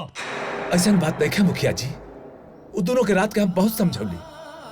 वैसे भी शरण में आयल प्राणी के बचावल मानव धर्म होला।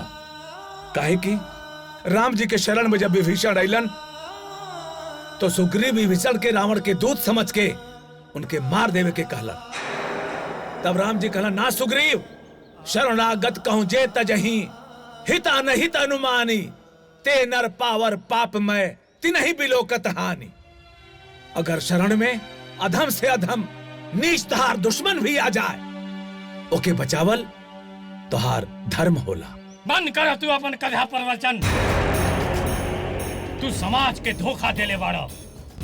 अजे कहे बाड़ा ना, ओका सजा तोहरा के मिली। तू हमनी के साथे हमरे समाज से धोखा कैले बाड़ा। पूरे गांव समाज के लोग कान खोल के सुन ला। आज से इनकर हुक्का पानी बंद, खाना बंद, पानी बंद। हम इनका अपने जात से बाहर करत बानी। मंजूर बाना सब लोग के? मंजूर बाना? हाथ उठा के बोला। आज के बाद सुदामा और सुदामा के घर वालन से केहू कोनो रिश्ता ना रखी।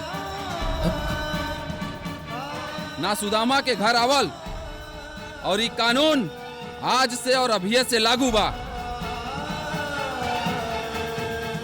जे भी ये कानून के पालन ना करी ओकरा के समाज से बाहर निकाल दिहल जाई। बुझाइल तो हम लोगन के?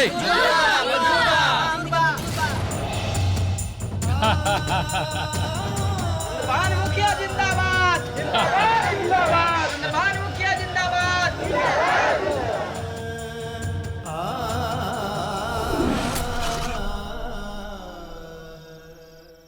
समझ गए ला लोग?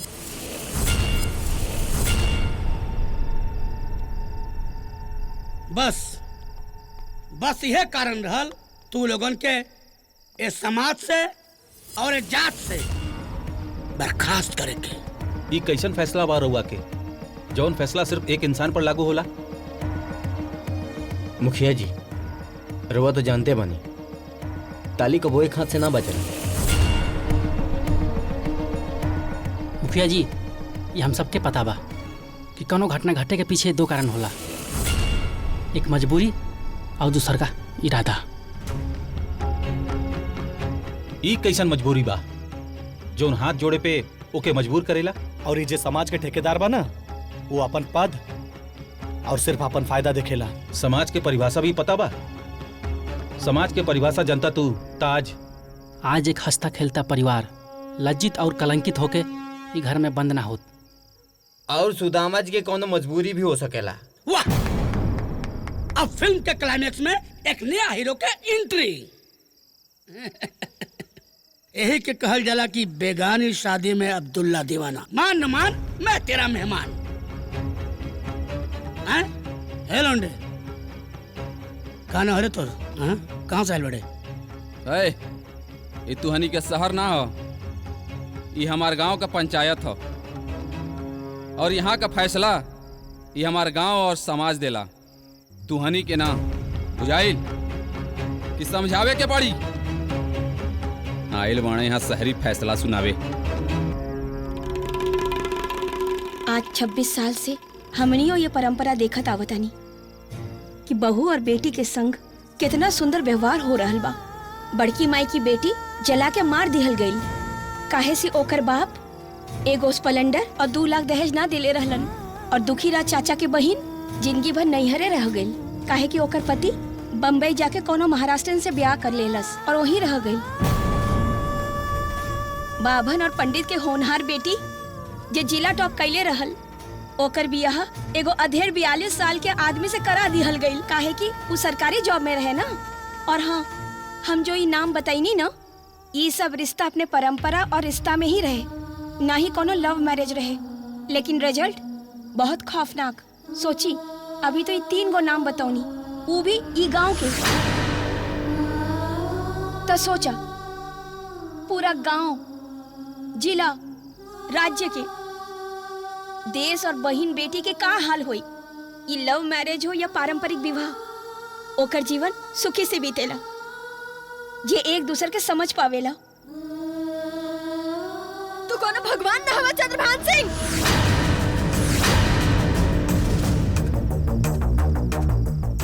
चंद्रभान के युग गई यानी खत्म। और वैसे भी अगर हमनी से पूछा ना तो तू लोग के प्रतिबंध लगौला के कोनो असर नहीं के भइल हमनी 5 बहन पर।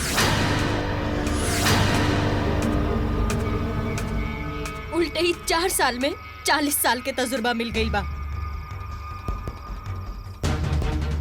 और ये समाज के सारा चेहरा दिख गई जो अलग अलग मुखौटा लगा के ना मानवता के ढोंग कर रहा बा।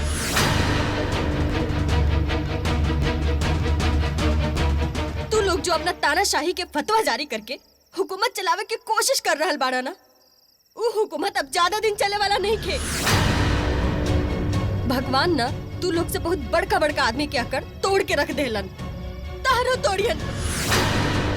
और एक और बात कह देता नहीं तोहरा से कि तू लोग के प्रतिबंध लगौला के या हटावला के कोनो मतलब नहीं खे। काहे कि अभी इसी वक्त हम 5 बहन इस शपथ ले रहल बानी कि चंद्रभान और चंद्रभान की नीति पर चले वाला इस समाज के त्याग कर रहल बानी।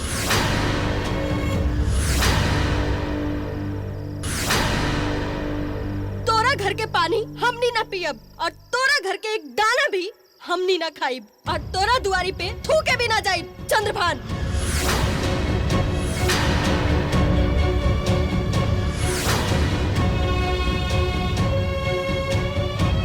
भैया भैया चला आज हम दोनों के टेटुआ दबा दे। भैया रुकई, बस गई, बहुत हो गई। कितना सजा दे ओकरा के? 4 साल से सजद काटा तली सकुल। वैसे भी हाथ का उंगली चोटिल हो जाए तो कि काट के फेंकल ना जला। ओकर इलाज कइला, माफ कर दियो ओकरा के। वैसे भी अपने खानदान की लड़की है सही को। गुस्सा तो होती भैया, शांत हो जाए। हे भैया चला भैया। दीदी दीदी दीदी दीदी दीदी क्या भाई दीदी अमिता अमिता दीदी का भाई दीदी दीदी दीदी क्या भाई दीदी क्यों डॉक्टर के बुलावा प्लीज जल्दी बुलावा ना क्यों दीदिया दीदी अमिता अमिता हाँ हाँ बोला। मत देर हो गई। का हो गई? का हो गई अमिता? काहे के कैंसर के लास्ट स्टेज चल रहा है। कैंसर? कैंसर? इतना बड़ा बात तू हमसे आज तक छुपा के रख लो अमिता। अब हमके मर जाता, मर जाता ना हम बचे तो के कुछ नहीं तो के अमिता। बेटा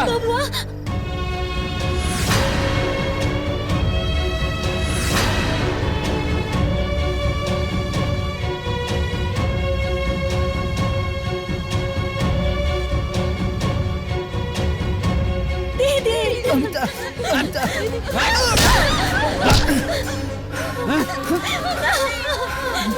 वो हमारे बबुआ की मार दी। थोड़ा के जान से मार दे। गैर बिरादरी के होके ये के बचाओ। हमारा खानदान की इज्जत के साथ खिलवाड़ के लिए भैया एक बार ये जान बचा ले, उसके बाद तू हमारा के जान से मार दिया। उसकी जान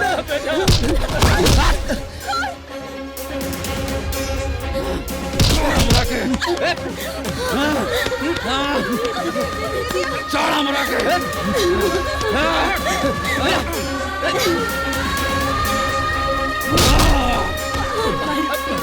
बचा ले बेटा की। मालिक छोड़, हाथ जोड़ा मालिक ताली छोड़, मत हमारा मारी, बबुआ के छोड़।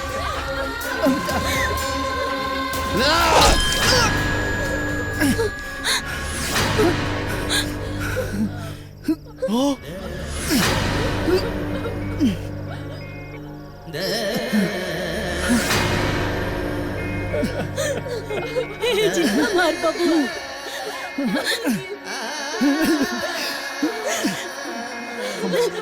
अच्छा किला मार दिला सबके।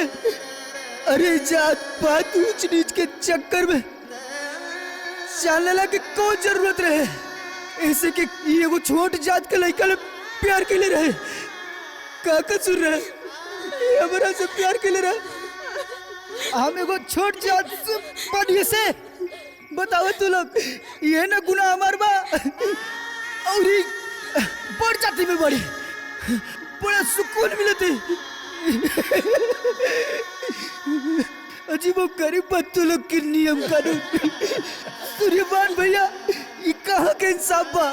बोली सरपंच जी कर अपन इंसाफ।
बेटी भी तो खून अपने काहे कहे पराई।